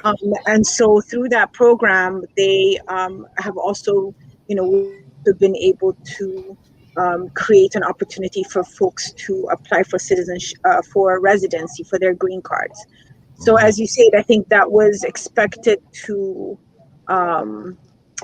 end. I'm trying to see if I remember the dates, but it has been, let me see if I can pull it up. It has been extended. And I know, other organizations, we haven't done a lot of work with Liberian DED per se, But there have been other groups at the national level that have been doing a lot, including the Undocu Black Network, African Communities Together, which is based out of DC. So the Liberian DED extension through January 30 also not only allows Liberians to keep their jobs and be protected from deportation, but they can apply for permanent residency through the LRIF program. So, and so people can, Liberians can apply for green cards up to December 20th of this year. So the deadline to apply for permanent residency is actually this year, even though the DED program has been extended for them. So we know there's, a small, even though I think the Liberian community in the Chicago area is relatively small, we definitely want to extend ourselves as a resource and a support. So if there are, listeners that would qualify for this program, that we can help with providing the legal support to apply for the green cards. All right, great. Yeah, so that is good that you and your outfit are helping the Liberians, and that if anybody listening to us know any Liberian, that this information need to get to them, because one of the problems we were having was that the Liberians who were to benefit from this didn't even know. A lot of them were now filing the application to adjust their status. The good thing is the LRIF is actually a law, so that is not like an executive order that can be shredded by the next president. So there's a great opportunity for them, but there's timeline on that opportunity, like you said, that they need to get out there and file those paperwork to be for their status to be adjusted, and that they can reach out to your organization should they want assistance. Okay, great. So another one that comes to mind is DACA. DACA has also had some enhancements done to it. I know this was actually introduced by Barack Obama. Trump wanted to stop it. Joe Biden has extended DACA and is trying to actually make it a legislation. Do you have any updates on that you can share with myself and my listeners and the rest of the panelists? Sure, yes. So like the DED, the DACA program was one of those programs that the Trump administration had tried to eliminate. Right. And so what the Biden administration has done through executive action is preserve the DACA program. And in fact, there were some, it went all the way to the Supreme Court last year in the Trump's administration to eliminate the program. And it was able to withstand, and it was reinstated as part of the decision from the Supreme Court. So, the USCIS is supposed to be taking, for many years they had stopped taking new applications for DACA. So what they had been doing was they weren't accepting any new applications, but they were allowing people to renew, because you do have to renew your DACA, I think, annually. Right. And so what the Supreme Court decision required was that they reinstate the program and start accepting new applications. But the Trump administration had continued to fight that. And even though people were submitting new applications, they were not really processing them. So, with this new executive action, we're hoping that all of that begins to happen. So for those that are not familiar with the DACA program, DACA stands for Deferred Action for Childhood Arrivals. So the program provides employment authorization and, again, protection from deportation. And it's really intended for undocumented immigrants who were brought to the United States as children. So we do believe, currently a lot of Africans haven't taken advantage of this program. Other Black immigrants, for example, those from the Caribbean, have are benefit from this program, but would love to see more Africans benefit from it.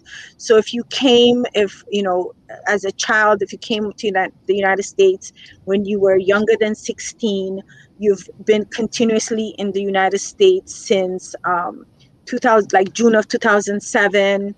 You entered without inspection.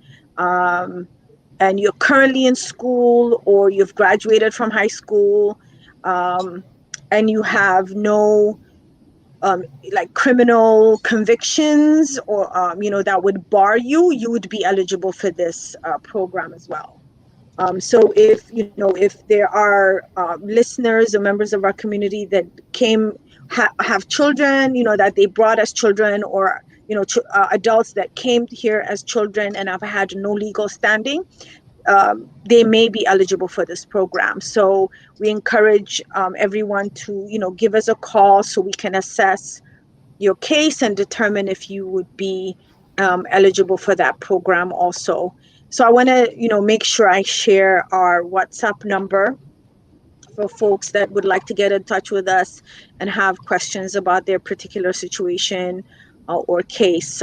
So the UAO WhatsApp number is 773-420-8976.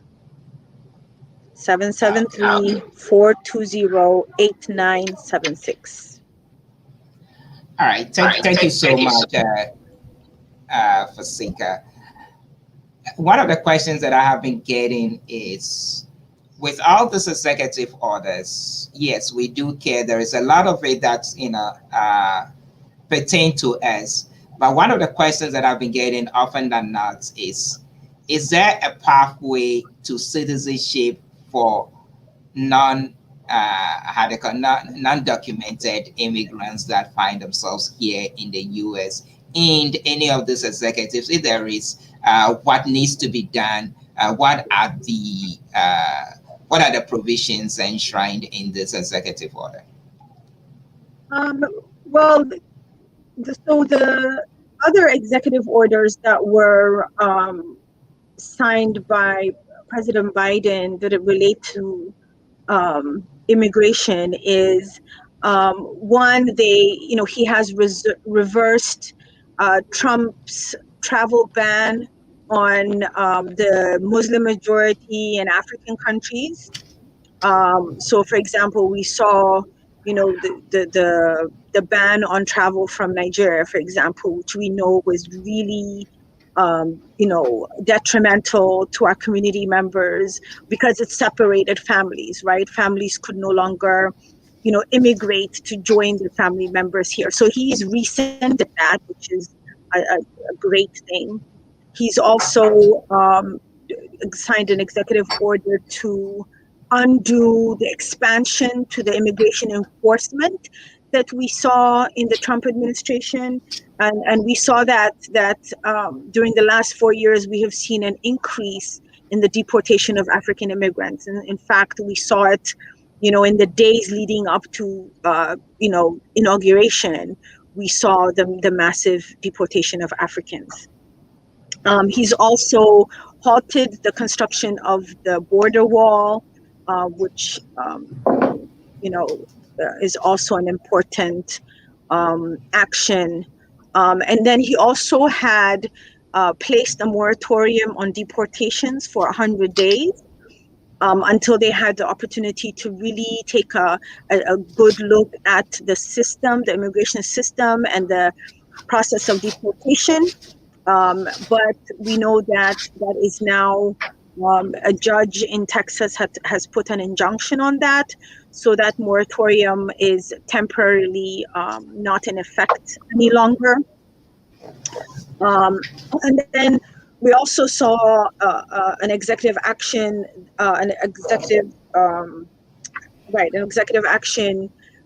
which reauthorizes the Census Bureau to include everybody in the census count and the apportionment that follows the census count. So, Trump had wanted to exclude undocumented immigrants from the census count, right? So President Biden has revoked that previous action. So now everybody will count in the census and the apportionment that they do as a result of that. And that is the funding that they provide to communities as a result of the count. So that's important for our community as well. And then in relation to a pathway to citizenship, so we know there are, an estimated 11 million undocumented people in this country. So part of, Biden is proposing a very big immigration bill to kind of overhaul the immigration system, and really undo not only the damages that have been done by the Trump administration, but also those that were part of the 1996 immigration bill. So that bill is a very ambitious bill. It seeks to create a pathway to citizenship for all 11 million undocumented immigrants. But we anticipate that is going to be a huge fight, even though the Democrats have the House and they have, with the vote of Vice President Harris, they control the Senate also. But it's still, they need a 60% vote in the Senate to pass anything like that. So we do know it's going to be a very, we have a big fight ahead of us. But one silver lining, at least for those of us in Illinois, is that our Senator Dick Durbin has now got a lot of power in that area, because he is the chair of the Judiciary Committee, which handles all immigration related policy. Therefore, as people in Illinois, and as what we would like to see is really to have the community behind us as we pressure Senator Durbin to do the right thing and support this policy so that we can get legalization for our undocumented community members. All right, thank you so much. And Dr. Fasika and Komo some of the executive orders their president now signed and also be to me afraid. If you have any questions, you can please call 773-960-5416. That's 773-960-5416 and join in the conversation. I see here we have Christine O'Hara is joining us. Dr. Atuk Bedu has also joined us all the way from the East Coast as well. And my big boss, Dunkerman has also joined us. Dunkel Leke in Swahilo. Thank you so much for joining us. And I see Selassie Elliot and Mekuji have also joined us as well. Alfred, since we're still talking about some of the executive orders, let's bring in Dr. Ofori to join in the conversation as well. I know he wants to talk about some of the medical stuff. We're talking about COVID and COVID packages, but let's bring Dr. Ofori into the conversation as well, and so that we can talk about some of those things as well before Dr. Fasika gets had to leave. Dr. Fasika, how much more time do you have with us? Would you be able to stay on for a few more minutes, or you have to go? I have about 5 more minutes. Okay. So before we bring Dr. Ofori on, though, so let's if you have another question for Dr. Fasika, let her take it, and then she can leave it with her remarks before she gets out of here. Yeah, Dr. Fasika, thanks for all the good answers you provided. My understanding is, I hear feedback, so I kind of jump in. Yeah, we're getting some feedback, but I think our producer is working on that. Okay, yeah, my understanding, Dr. Fasika, is that the pathway to citizenship is going to be 8 years. But what I don't know is whether, it means if you have to be in the United States for 8 years to be eligible to apply for status adjustment, or how is that going to be administered? Do you have any hints or any readouts on that? And also, there is this other one about equality, trying to improve access to opportunities among the minority community. So Joe Biden is actually asking that all legislations and regulations are reviewed to see whether there are roadblocks to access for minorities and underserved communities. Can you, together with the previous one I asked, kind of tell us what you know about all this, proclamations and executive orders? Good question, and I don't have an answer for either one. I've heard the 8-year plan also, but Mhm. I'm not clear on that Okay. myself, to be honest. And we've spent so much time trying to decipher all that's coming out of the Biden administration as it relates to immigration. I'm really not familiar about the equity piece either. Um, I will say, in terms of immigration, tomorrow we know that he's going to sign a number of additional executive orders. Tomorrow is Immigration Day. Right. So even though the details of the big bill that he has planned are not, fully available for review, Right. it's really difficult for me to answer those particular questions. Sorry about Okay.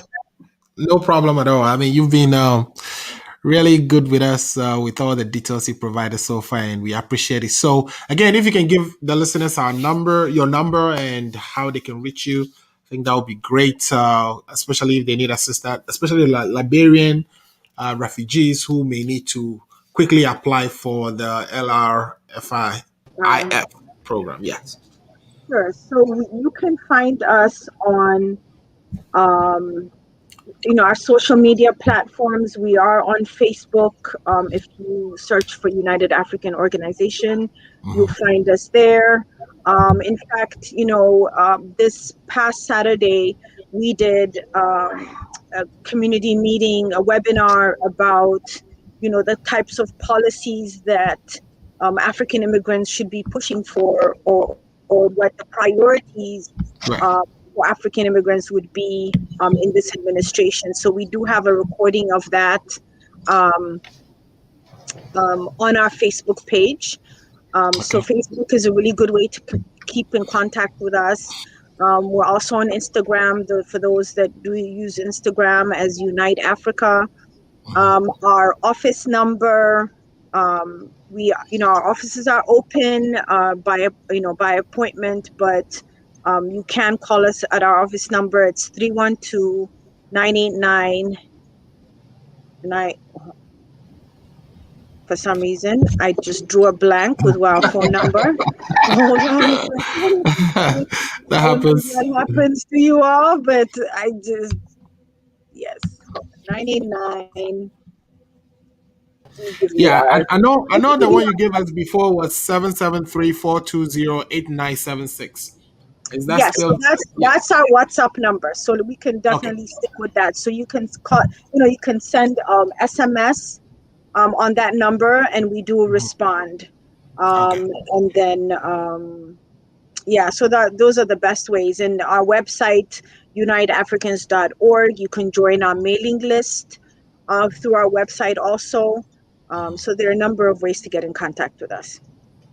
Okay. All right. Thank you so much. Steve, do you want to wrap up this session for Dr. Fasika so she can take a leave of us? Dr. Fasika, thank you so much for your answers to my questions. All right, thank you so much, Dr. Fasika. It's always a pleasure. We need to bring you back so that we can take our time. We know this was an impromptu one, so we'd like to bring you back so that we can take our time and go through some of these proclamations or some of these executive orders so that we can discuss them in detail. So once again, thank you so much, and enjoy the rest of your evening, and we'll be calling on you. And don't forget, we need to be working on that stuff too.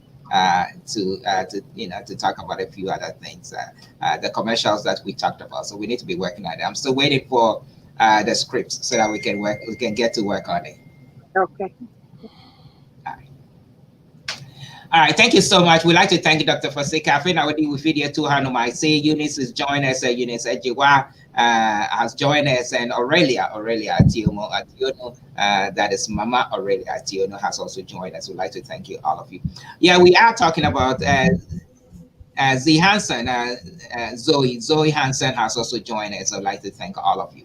Yes, today we have been we talked to Joyce Lane, and we just got through talking to Dr. Fosika Alam, and now we now switch gears and we'll go to Dr. Ofori and soon to be Dr. Cromwell as well. So let's bring Dr. Ofori. They both have been waiting very patiently in the green room. Let's see if we can get all four of us. Here we are. So I see Eunice looking so graciously beautiful as always back there in the green room. I like your background, oh, Auntie Eunice. You are looking great, oh. She jealous my Margot. So Alfred, we need to send you one, you know.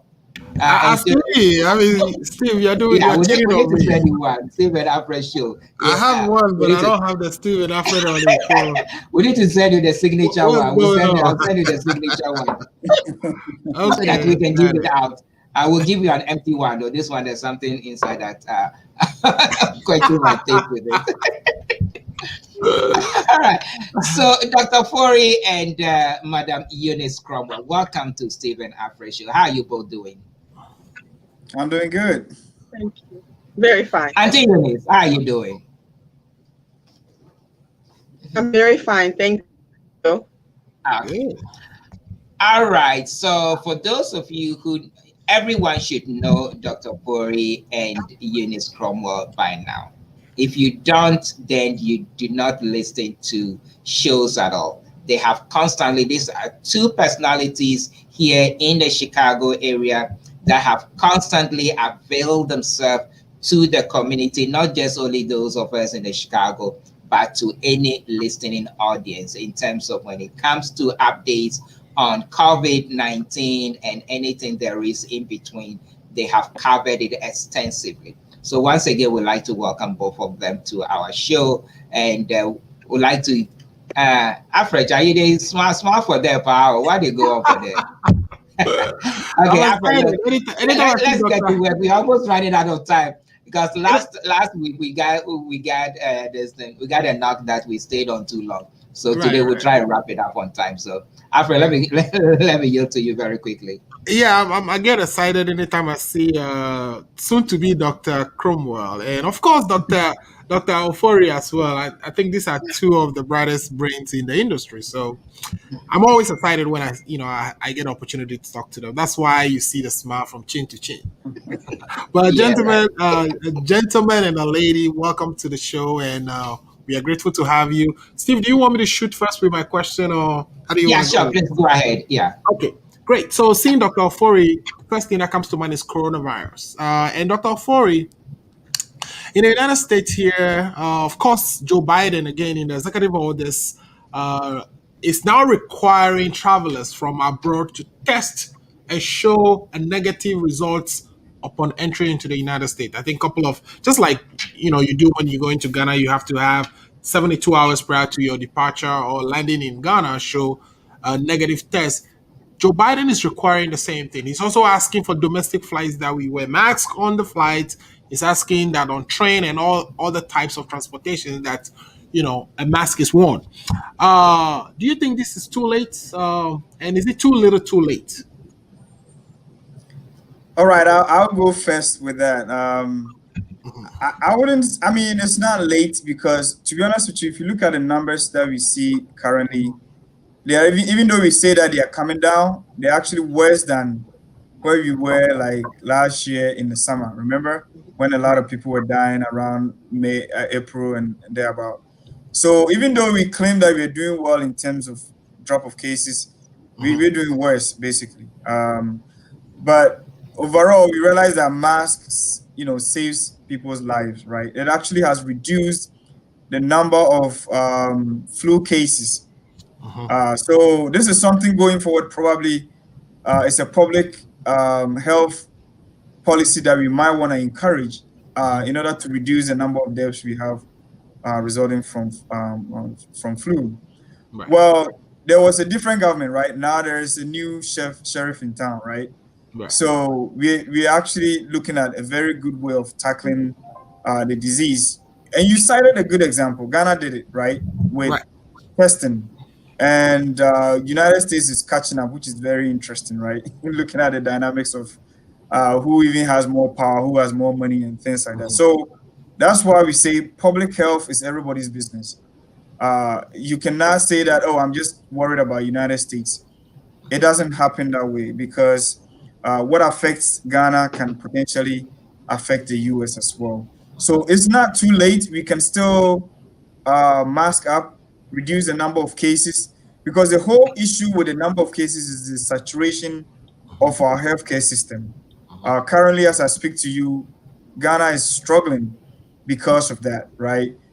You kind of increase the public awareness, the risk assessment, and inform people about what they need to do. Shut down if you have to, so that you don't overwhelm the healthcare system. So because what happened is that people will get severely sick and there will be no healthcare team to assist them, and that is what we don't want to happen in the US. So yes, if you ask me, I don't think it's too late. We should all encourage it.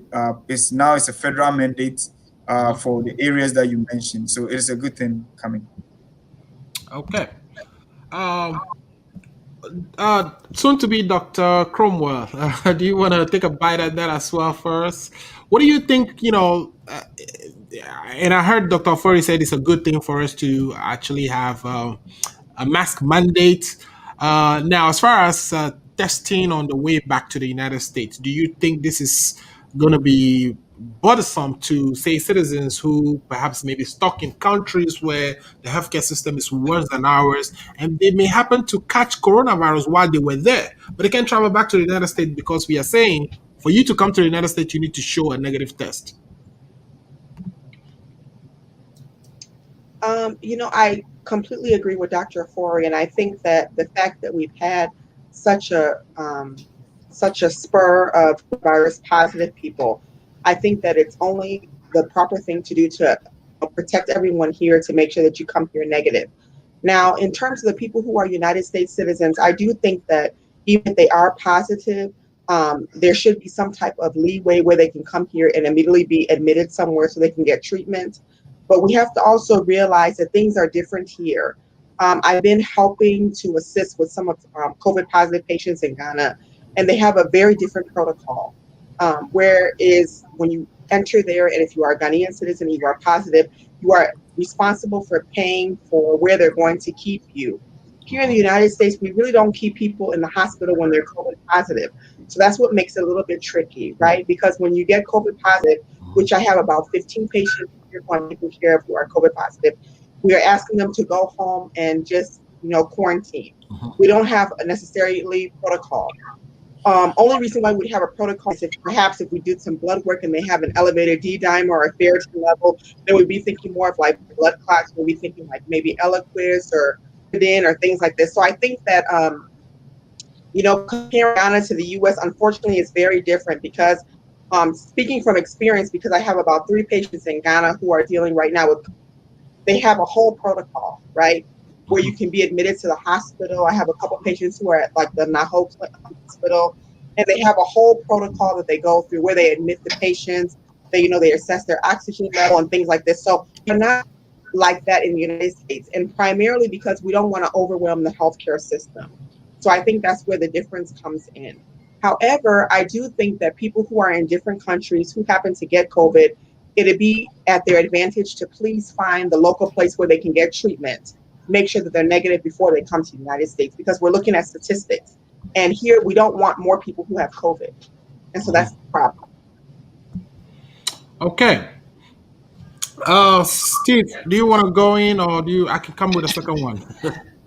Right. Okay. Yeah. Let me get this question here. Okay. Either Dr. Pori or Eunice. We've heard the attempt by this government to try and not necessarily flood, but to get as much vaccine into the system as quickly as possible.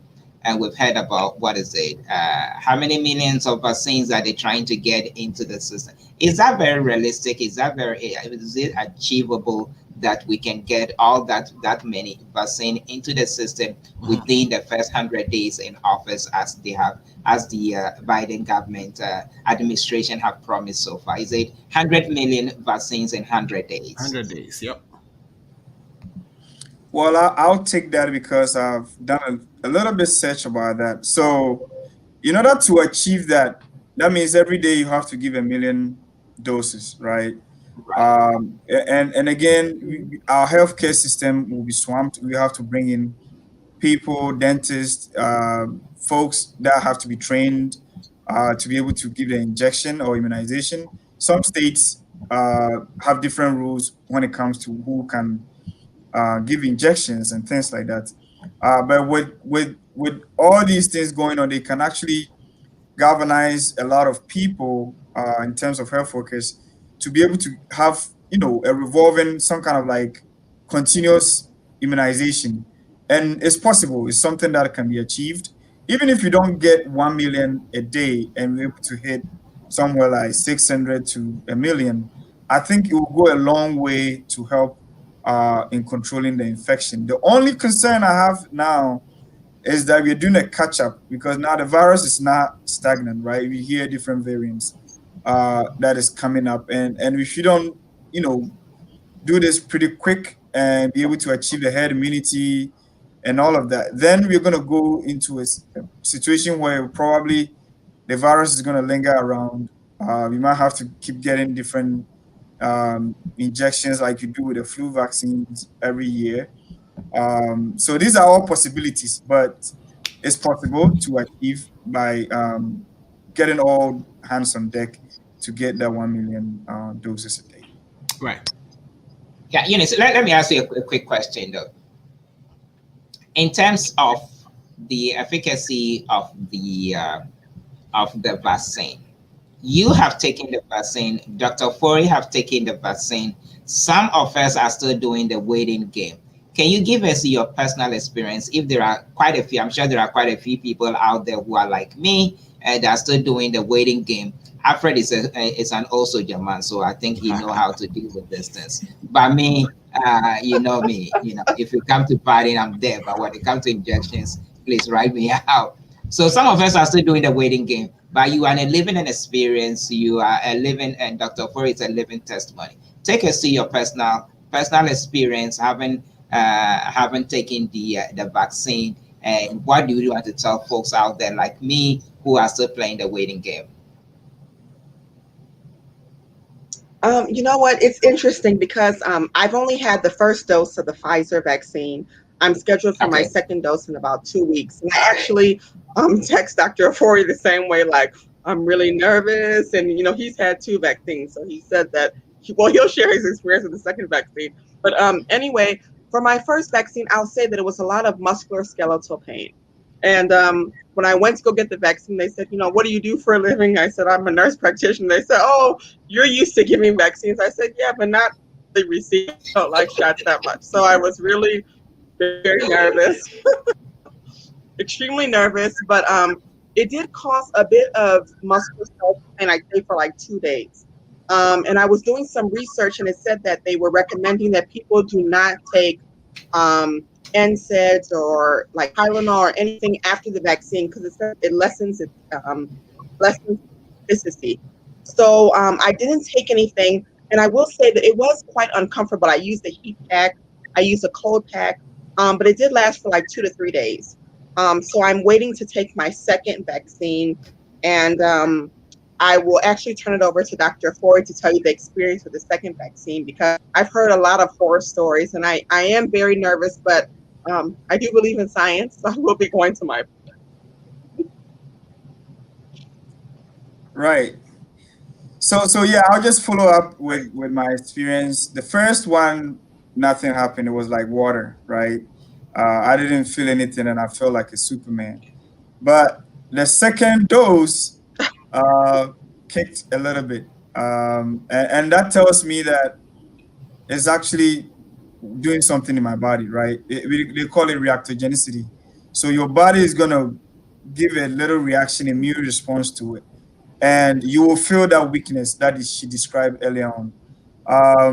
I felt it for the first night. It was okay. I was able to sleep.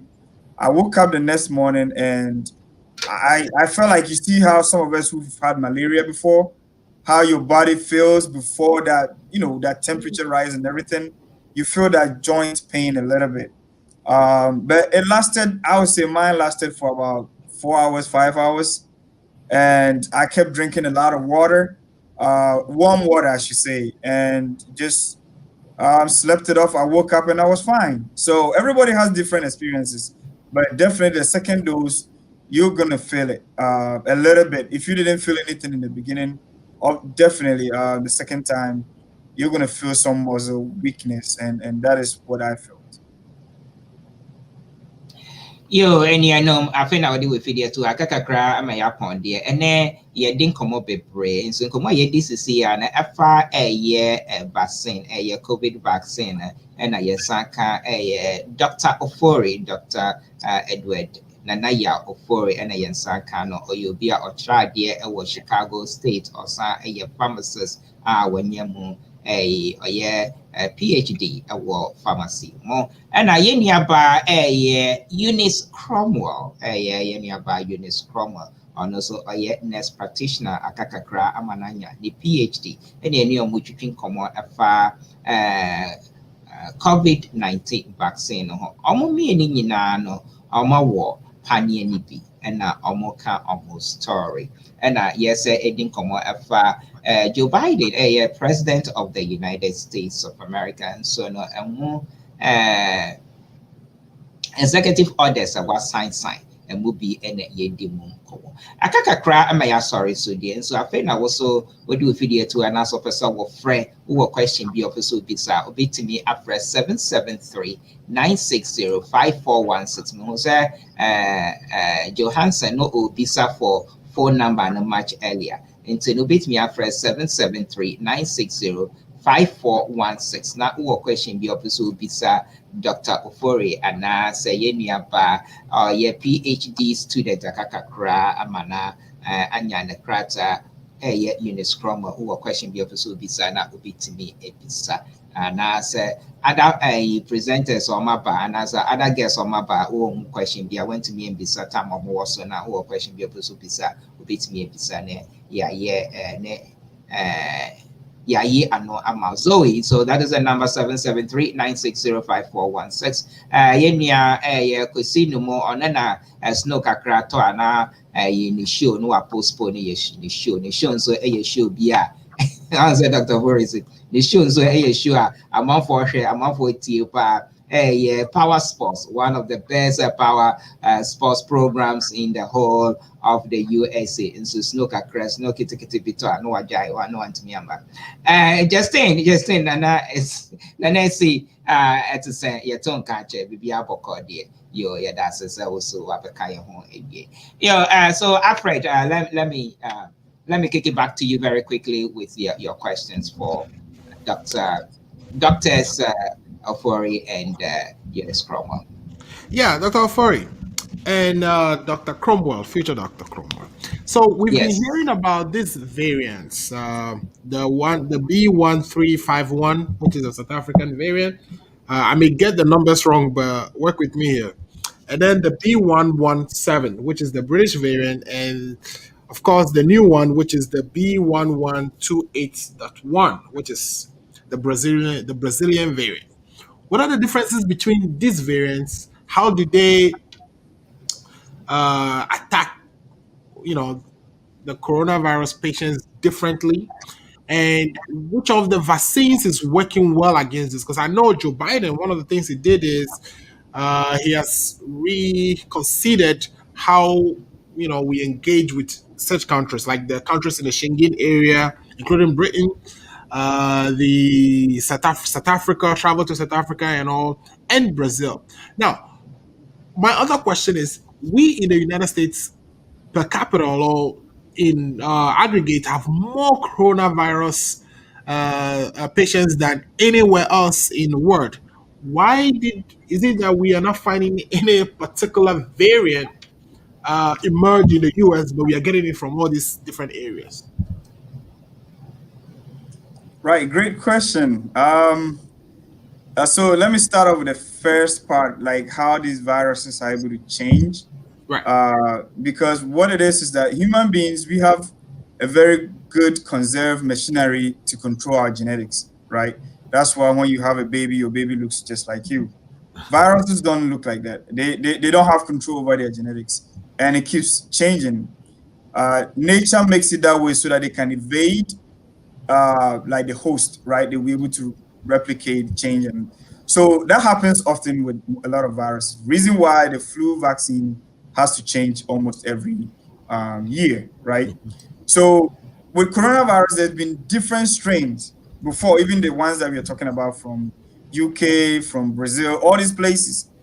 But the difference is that it doesn't get propagated. It means that it ends up in a very small group and it doesn't go on. But then when you realize that it becomes a dominant strain, like what happened in UK, then you have an issue.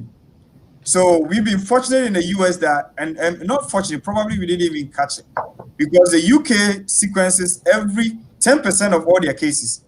That is the reason why they were able to pick the different strains that were circulating. So that is how these strains come about. And we realized that the one from UK and the one from South Africa very closely related. Now, let me go a little bit detailed. I know our time is up, but the difference is that when you have that change in the spike protein, like the variants, certain parts of the virus is changed, right? But sometimes it doesn't change the way it looks. All right. And if it doesn't change the way it looks or its form, then probably it wouldn't be as dangerous or more infectious as the original strain. But then when you have a situation where the change makes the conformation of the spike protein different, such that the vaccine or the antibodies might not be able to recognize it, or now it will be able to replicate even faster, then we have a problem on our hands. So that is what is happening with the Brazilian variant, right? That we are a little worried about that, because they've realized that the antibodies are not able to hook to the spike proteins as much as you can see how it does it for the original variant. So the one that has been in circulation and came from Wuhan through the Europe and came to the US, the vaccines are active against it, right? And again, it's also active against the one from South Africa, right? The Pfizer one. But we don't see that with the one from Brazil. Part of the reason why this executive order was initiated is that we don't want our vaccines to be inactive, right? Right. So we want to prevent as much as possible. So if you ask me, that is the reason why some of these executive orders were put in place. Okay. Okay. So you're saying let's take these questions from Alfred. Let's take this Facebook questions very quickly from Joey. Joey says, sure. What can you say about the Johnson vaccine? And also, he had a follower. Likely, like Steve rightly said, I am a bit scared, even though I am in the health field. So I don't know if Eunice or Dr. Fori want to take those two questions very quickly. Or Alfred, did you have a follow-up question so that they can take all three questions at the same time? I think this is good. This is a really good one. So just take that one. No, Eunice. So the question was, what can you say about the Johnson vaccine? And Joey, this was just a comment from Joey. He says he's in the health field, but he's also, I think he felt like he's a little bit scared, although you boldened up and went and took the first vaccine. So what would you say to the Johnson vaccine? That is just going to be one dose as opposed to the Moderna that you have to take two doses.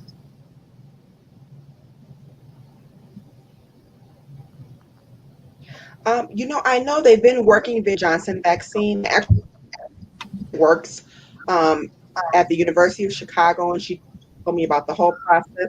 So I would say that we shouldn't be afraid to take any vaccine once it's been approved. And I know that Johnson & Johnson is going through the process of being completely approved by the CDC and the FDA. So once it's approved, I just want to encourage everyone to take whatever vaccine is available because we are having a shortage of vaccines. I don't know if we've all listened to the news, but I know there had to be thrown away because it's climate and they didn't have enough people to take the vaccine. That any vaccine that you are available to be able to take, I will encourage all of us to just be bold and take it. We are all in the healthcare field, and so I completely understand where they're coming from. I also drove all the way to the hospital, scared and had to get a large iced tea to calm down. But we have to do it because we are all trying to be a solution of COVID-19 and not part of the problem. So even though the vaccine is not going to protect you against getting COVID-19, we have to understand that the vaccine will lessen your symptoms and it will also expose you to the virus. And that is what we're all looking for. Dr. Ofori spoke just a little while ago about herd immunity, and that is how we're going to develop the herd immunity.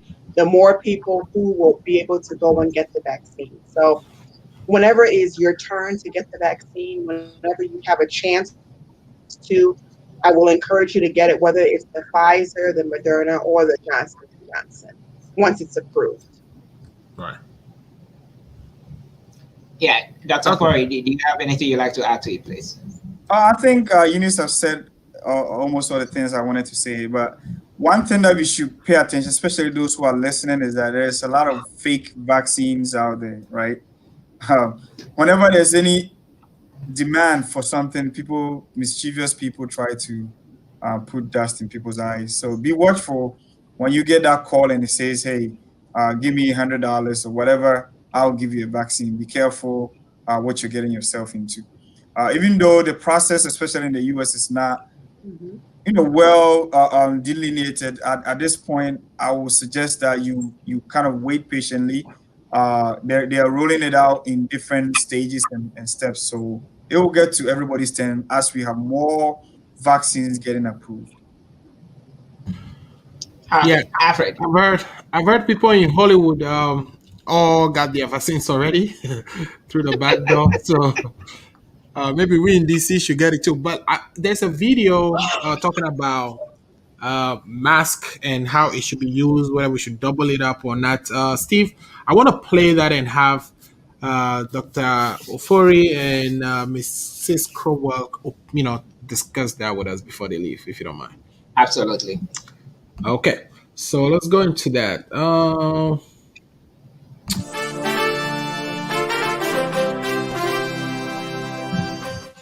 As new highly transmissible variants of the novel coronavirus continue to appear, health experts are recommending Americans wear 2 masks instead of just 1. This is a physical covering to prevent droplets and virus to get in. So if you have a physical covering with 1 layer, you put another layer on, it just makes common sense. So how does a double mask work, and what's the best way to wear it? You'll need a surgical mask and a multi-layer cloth mask. Place the surgical mask on your face first. The material of the surgical mask is engineered to repulse the virus and will help mitigate transmission. Now place the cloth mask on top. The cloth mask provides a physical barrier to respiratory droplets that may contain the virus. Once both masks are on and you've achieved a snug and comfortable seal on your nose, mouth, and chin, you're good to go. N95 masks remain the gold standard for providing the highest level of protection, but the combination of a surgical and cloth mask greatly improves fit and filtration, and it most closely simulates the respiratory features of N95s.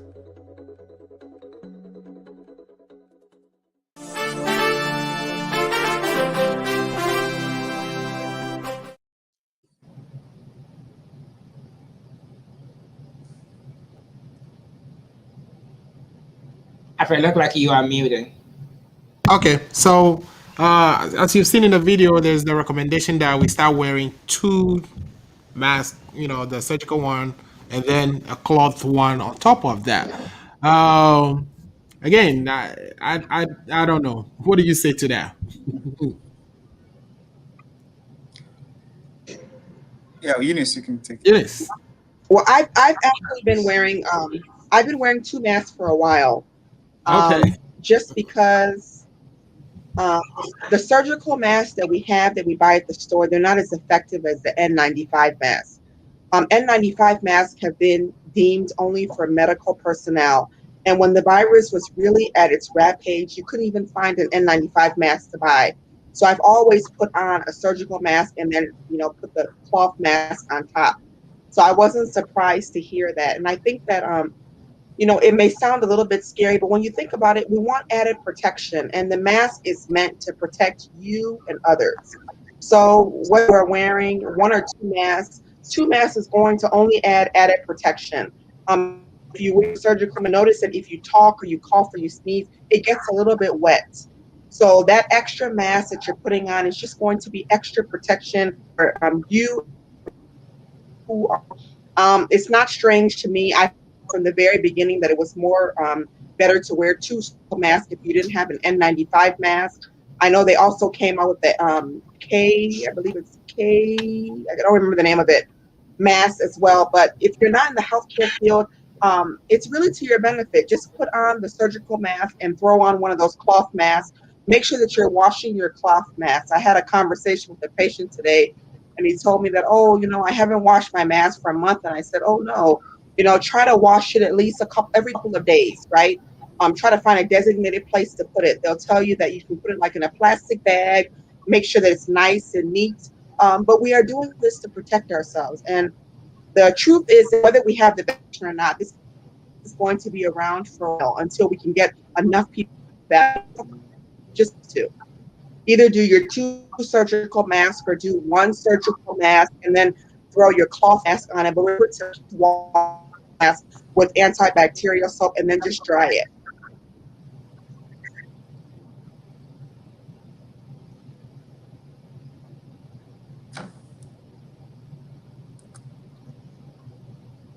Yeah, Alfred, I think Alfred, it looked like your mic is still muted. Yeah, something quickly to Dr. Ofori. Something came out of Ghana about FDA approving a herbal herbal medicine for treating coronavirus. And this is something they were working on since September. It has now been approved. Also, there was this thing about using Hydrogen peroxide. hydrogen peroxide. So, if you can tell us something about those two quickly before, at least for my benefit and to the benefit of our listeners, that would be great.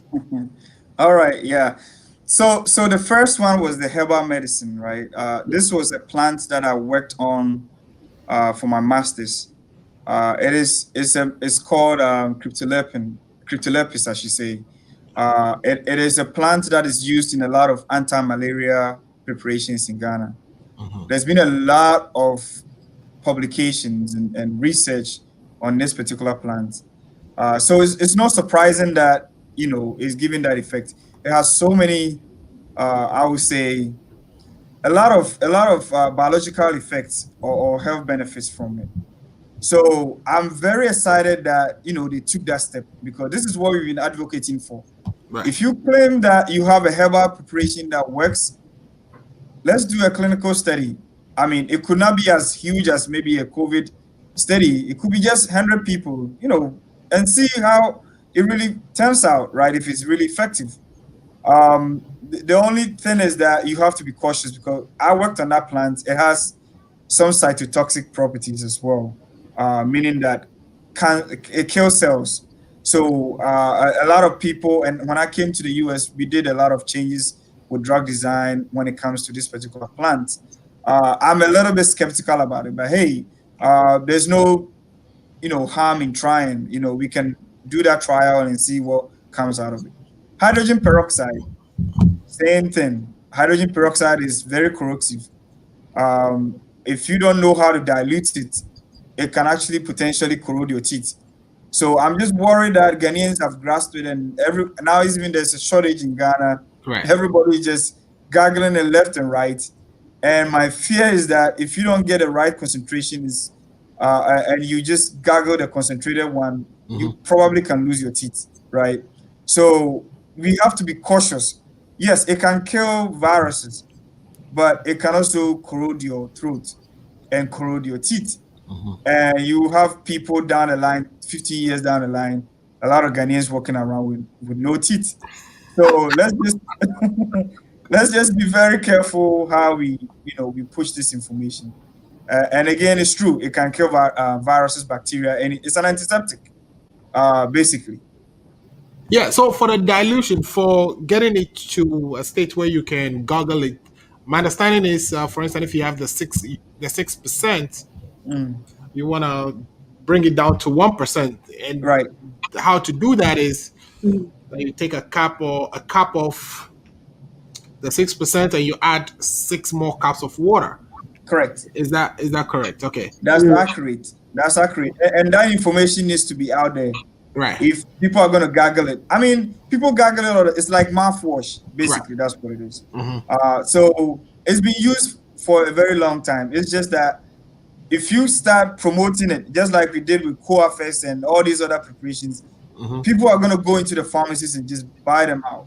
Right. And I'm just worried that they might not hear what you just said, that Hmm. diluted with 6 cups of water, Hmm. and they will just go and gargle the 6% Right. solution. And that's what I'm worried about. Yeah, and I even understand that once you bring it down to 1%, you want to dilute it even further before you put it in your nose, because you want to also rinse your nose Yes, with it so that the yes. So virus it's, can it's the peroxide, right, which can potentially, if you keep it, I work as a chemist. right. Peroxides are explosive, right?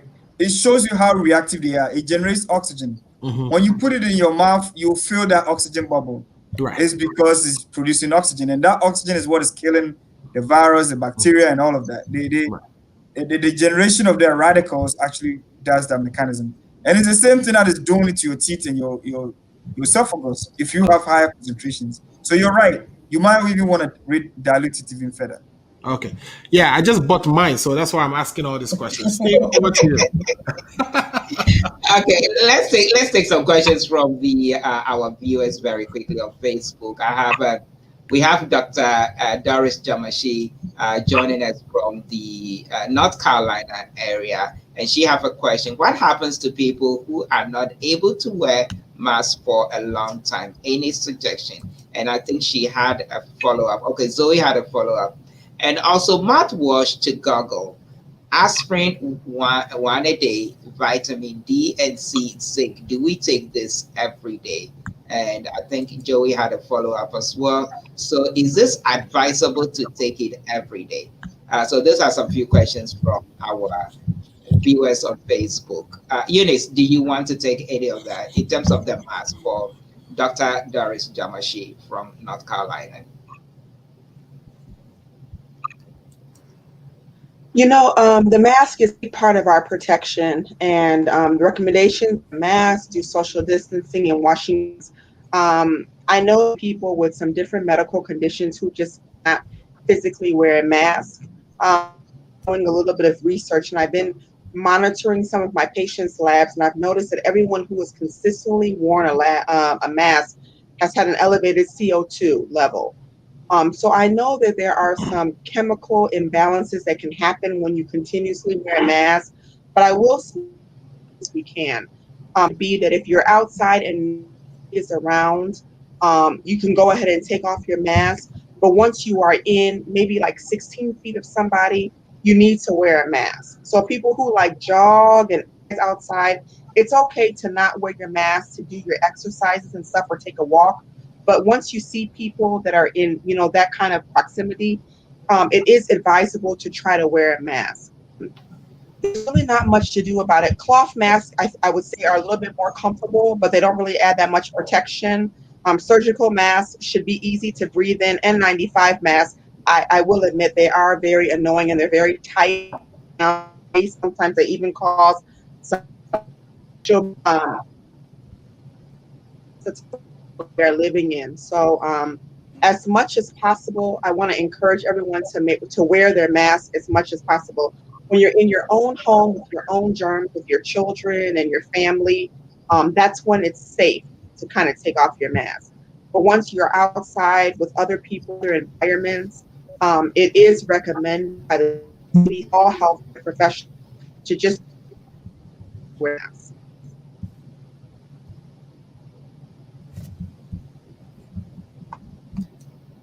Okay. So Zoe's question to Dr. Corey, yeah, he says, and also mouthwash to goggle, aspirin one day, vitamin D and C, zinc. Do we take this every day? And so he went to say, so is it advisable to take it every day?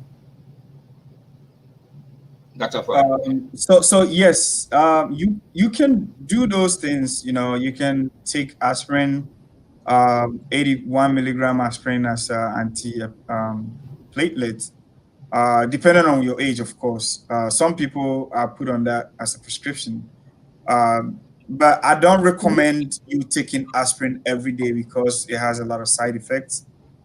In particular, for your stomach, you can actually get NSAID-induced gastric ulcer, which means you can develop some kind of erosion in your stomach.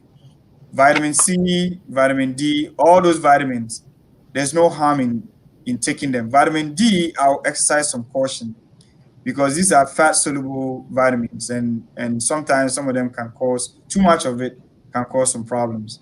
So you can take those things, but what I'll caution is that there hasn't been any study that shows that it actually prevents you from getting COVID or getting a severe form of the COVID. So still protect yourself. Do all the things that Eunice talked about, like wearing your mask, staying away from people. The vitamin will not kind of offer you that protection. All right, so Alfred, it's been 20 minutes past the top of the hour. We're supposed to have wrapped up by now. So let's wrap it up. And we thank all our guests that have been on this evening and giving us shared a lot of information. And of course, Dr. Fori and Dr. Eunice to be in a few months on my birthday month, which happened to be your birthday month as well in May. We will be celebrating Happy HD here. I see another friend of mine, Paul Sogbe, has just joined us as well. So, Alfred, if you have any closing questions for Dr. Fori and our dear friend, doctoral candidate, a few months, right? How many months? 3-4 months? Yeah, about 3 more months to go. Dr. Cromwell. Yeah. Steve, it's amazing that May. We'll get you some more. We'll get you some more. Max, don't worry. Dr. Eunice. Well, I also have the hydrogen peroxide, so I'm pretty good. Hydrogen peroxide, and I want to slow down vitamin D as Dr. Fori had recommended there. So, yeah, I just wanted to say it's amazing how much we were able to discuss in 2 hours and a few minutes after that. And also, it's interesting that May happens to be my birthday month too. So the Steve Show actually has some chemistry behind the chemistry, and we'll be exploring that. So the Fori always comes and delivers, and it's fantastic how you're able to do this effortlessly, and it's all natural, I'm telling you. So I wanted to take the opportunity to say a big thank you instead of asking you another question because I know it's a long day. Doctor to be Cromwell, I don't mind if I have to come to Chicago. Just get me through the back door to get some vaccine, and I'll be on my way to celebrate your PhD. But thanks again for coming to join the show and all the good contributions you've made today. I really appreciate it. And to Dr. Fasika and Jocelyn, who was with us earlier, we really appreciate all the things that you came to the show and delivered to our listeners today. We are very grateful. Thank you, Steve. Take it away. All right. So it looks like it has to be a super May celebration here at Stephen Alfred's show. But let me yield to Eunice very quickly. Your closing remarks before you sign off, please. Thank you. Always great to be on this platform. And once again, I just want to encourage everyone that COVID is not over. As a matter of fact, it's really on the rise. And so we need to be very careful. We need to be very cognizant. We need to remember to wear our masks. We need to remember to do social distancing and make sure that we're washing our hands using hand sanitizer. I always like to remind people that when you use hand sanitizer, after you've used it for 3 to 4 times. Please find a place with antibacterial soap and running water, and please wash your hands. Also, I want to encourage people to avoid wearing gloves to grocery stores and everything, because you notice that if you have gloves on and you go around everything, you're just spreading bacteria. So there's no need for that. If you keep your hands cleaned in between with hand sanitizer, there's no need for gloves. Once again, I also want to encourage everyone to take the COVID-19 vaccine. You can go on walgreens.com and register for the vaccine. Of course, healthcare workers are available to also register through Loyola Medicine if you want to go and get the vaccine. So just bear that in mind. Our goal is to continue to follow what our president has made, which is to get many, many people, hundreds of people vaccinated. So we need to all, lives should that we need to get vaccinated so we can be able to be safe. Once again, the vaccine is to prevent you from getting COVID-19. I want to make that very clear. Some people think once they get the vaccine, they can go ahead and do anything. No, it's going to lessen your symptoms. It's going to basically introduce your body. So if you do get the vaccine, you are expected not to get severe symptoms or have life-threatening symptoms if you were to get the vaccine. So keep that in mind. Let us continue to keep safe. Remember that Ghana National Council has paired up with the O'Hare Medical Clinic, and they are providing free COVID-19 screening. I want to encourage everyone to get screened because you can have COVID-19 whether you have symptoms or not. And so that's going to be happening this week, Saturday, at the True International Church in Bolingbrook. Also, I saw that the Church of Christ will also be having it for the next 2 weeks. We'll also be looking for a way to have it on the north side of Chicago. So keep tuned into the Ghana National Council, Facebook, Instagram, to find out where you can go and have your free COVID-19 testing. And once again, I'm grateful to be on this platform. God bless you all, and keep safe and healthy.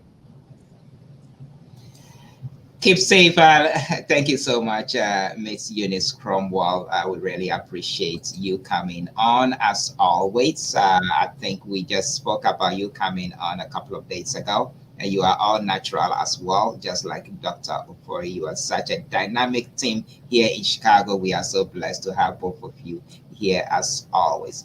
Dr. Ofori, your closing remarks, please. I think all I would say is that we should all be safe, take care of ourselves, keep our families safe. And I would like to thank the Steve and Alfred show. This is going to be a very impactful show. And I want people to tune in every Monday at 5 to 7 Central Time to listen to you guys. So that's all I have to say. Thank you. Thank you so much to both of you, and to all the guests that we've had on our show. I see Zoe. Zoe say thank you so much. And then we also have Dr. Jamashi joining us all the way from North Carolina. That says, nice topic, all the best, Steve and Alfred. And Zoe Hanson says, I'm also a mate born, and of course, Johnny Woods. The show could not have ended without Johnny Wood joining in the mix as well. Auntie Stella also joined us. Stella Cochran also had joined us, and so is Pastor Richard Tavia as well. So we're gonna get out of here. We had overspent our time, so let me go back to the studios of ACO in Washington for Alfred to take us home. Yeah, Steve. So today's been a great show again, and I'm always grateful to be hosting this show with you. We've had some really interesting conversations today, and hopefully our listeners enjoy themselves watching and learn some things from this show. Just for a quick plug, I have another show called the Ghana Agenda, which comes on every Sunday from 5 p.m. Eastern Standard Time. So if you were in the Chicago area, that will be 4 p.m. for you. If you are in Ghana, that is actually at 10 p.m. And we talk about, Ghana politics, economics, and sometimes some technology, some legals, and it gets really interesting. We bring both MPP, NDC, sometimes neutral people who think about Ghana first to come and help us understand and navigate some of the pressing issues that are ongoing in Ghana. So if you are available on Sunday, please join the Ghana Agenda and you wouldn't regret doing so. Thanks for watching this show. We will be back again next Monday. And if it is Monday, 6 p.m. Eastern Standard Time, it is Steve and Alfred show time. All right. Thank you. Steve, take it away. Thank you so much, Alfred. Yes, if it is 6 p.m. at the Eastern Time or 5 p.m. here at the Central Time, it is going to be on Monday. It's going to be Steve and Alfred show. I'd like to thank all of you for joining us again this week. The week in retrospect has been a very busy week. Yes, we didn't have time. We're going to have a tribute in memory of the late Jerry John Rawlings, the former president of Ghana, that was laid to rest. We did not have time, so we could not celebrate his memory. We're going to have a short ceremony, not a ceremony, but just a short video in celebrating his memory as he was laid to rest last week. So we'd like to thank you all. But on that note, I'd like to thank all of you. There'll be as I said, no matter and you can show you to me. You don't must say, 6 o'clock and as 5 o'clock is in Tembiana.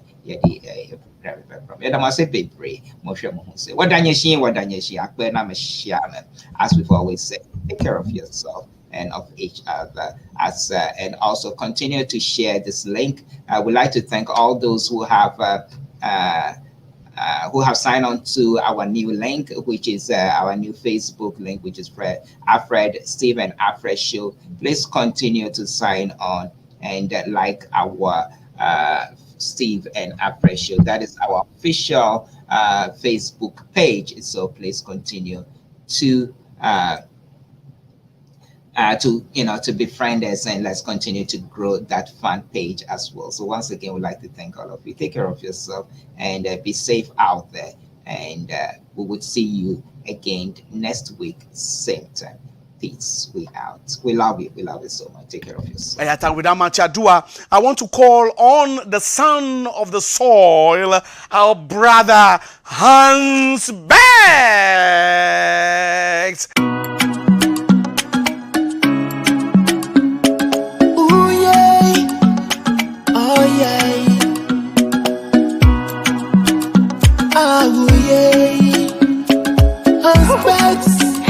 It's too sweet. I pray for mercy, abundant grace, heavenly blessings. I hate nobody, just wanna be me.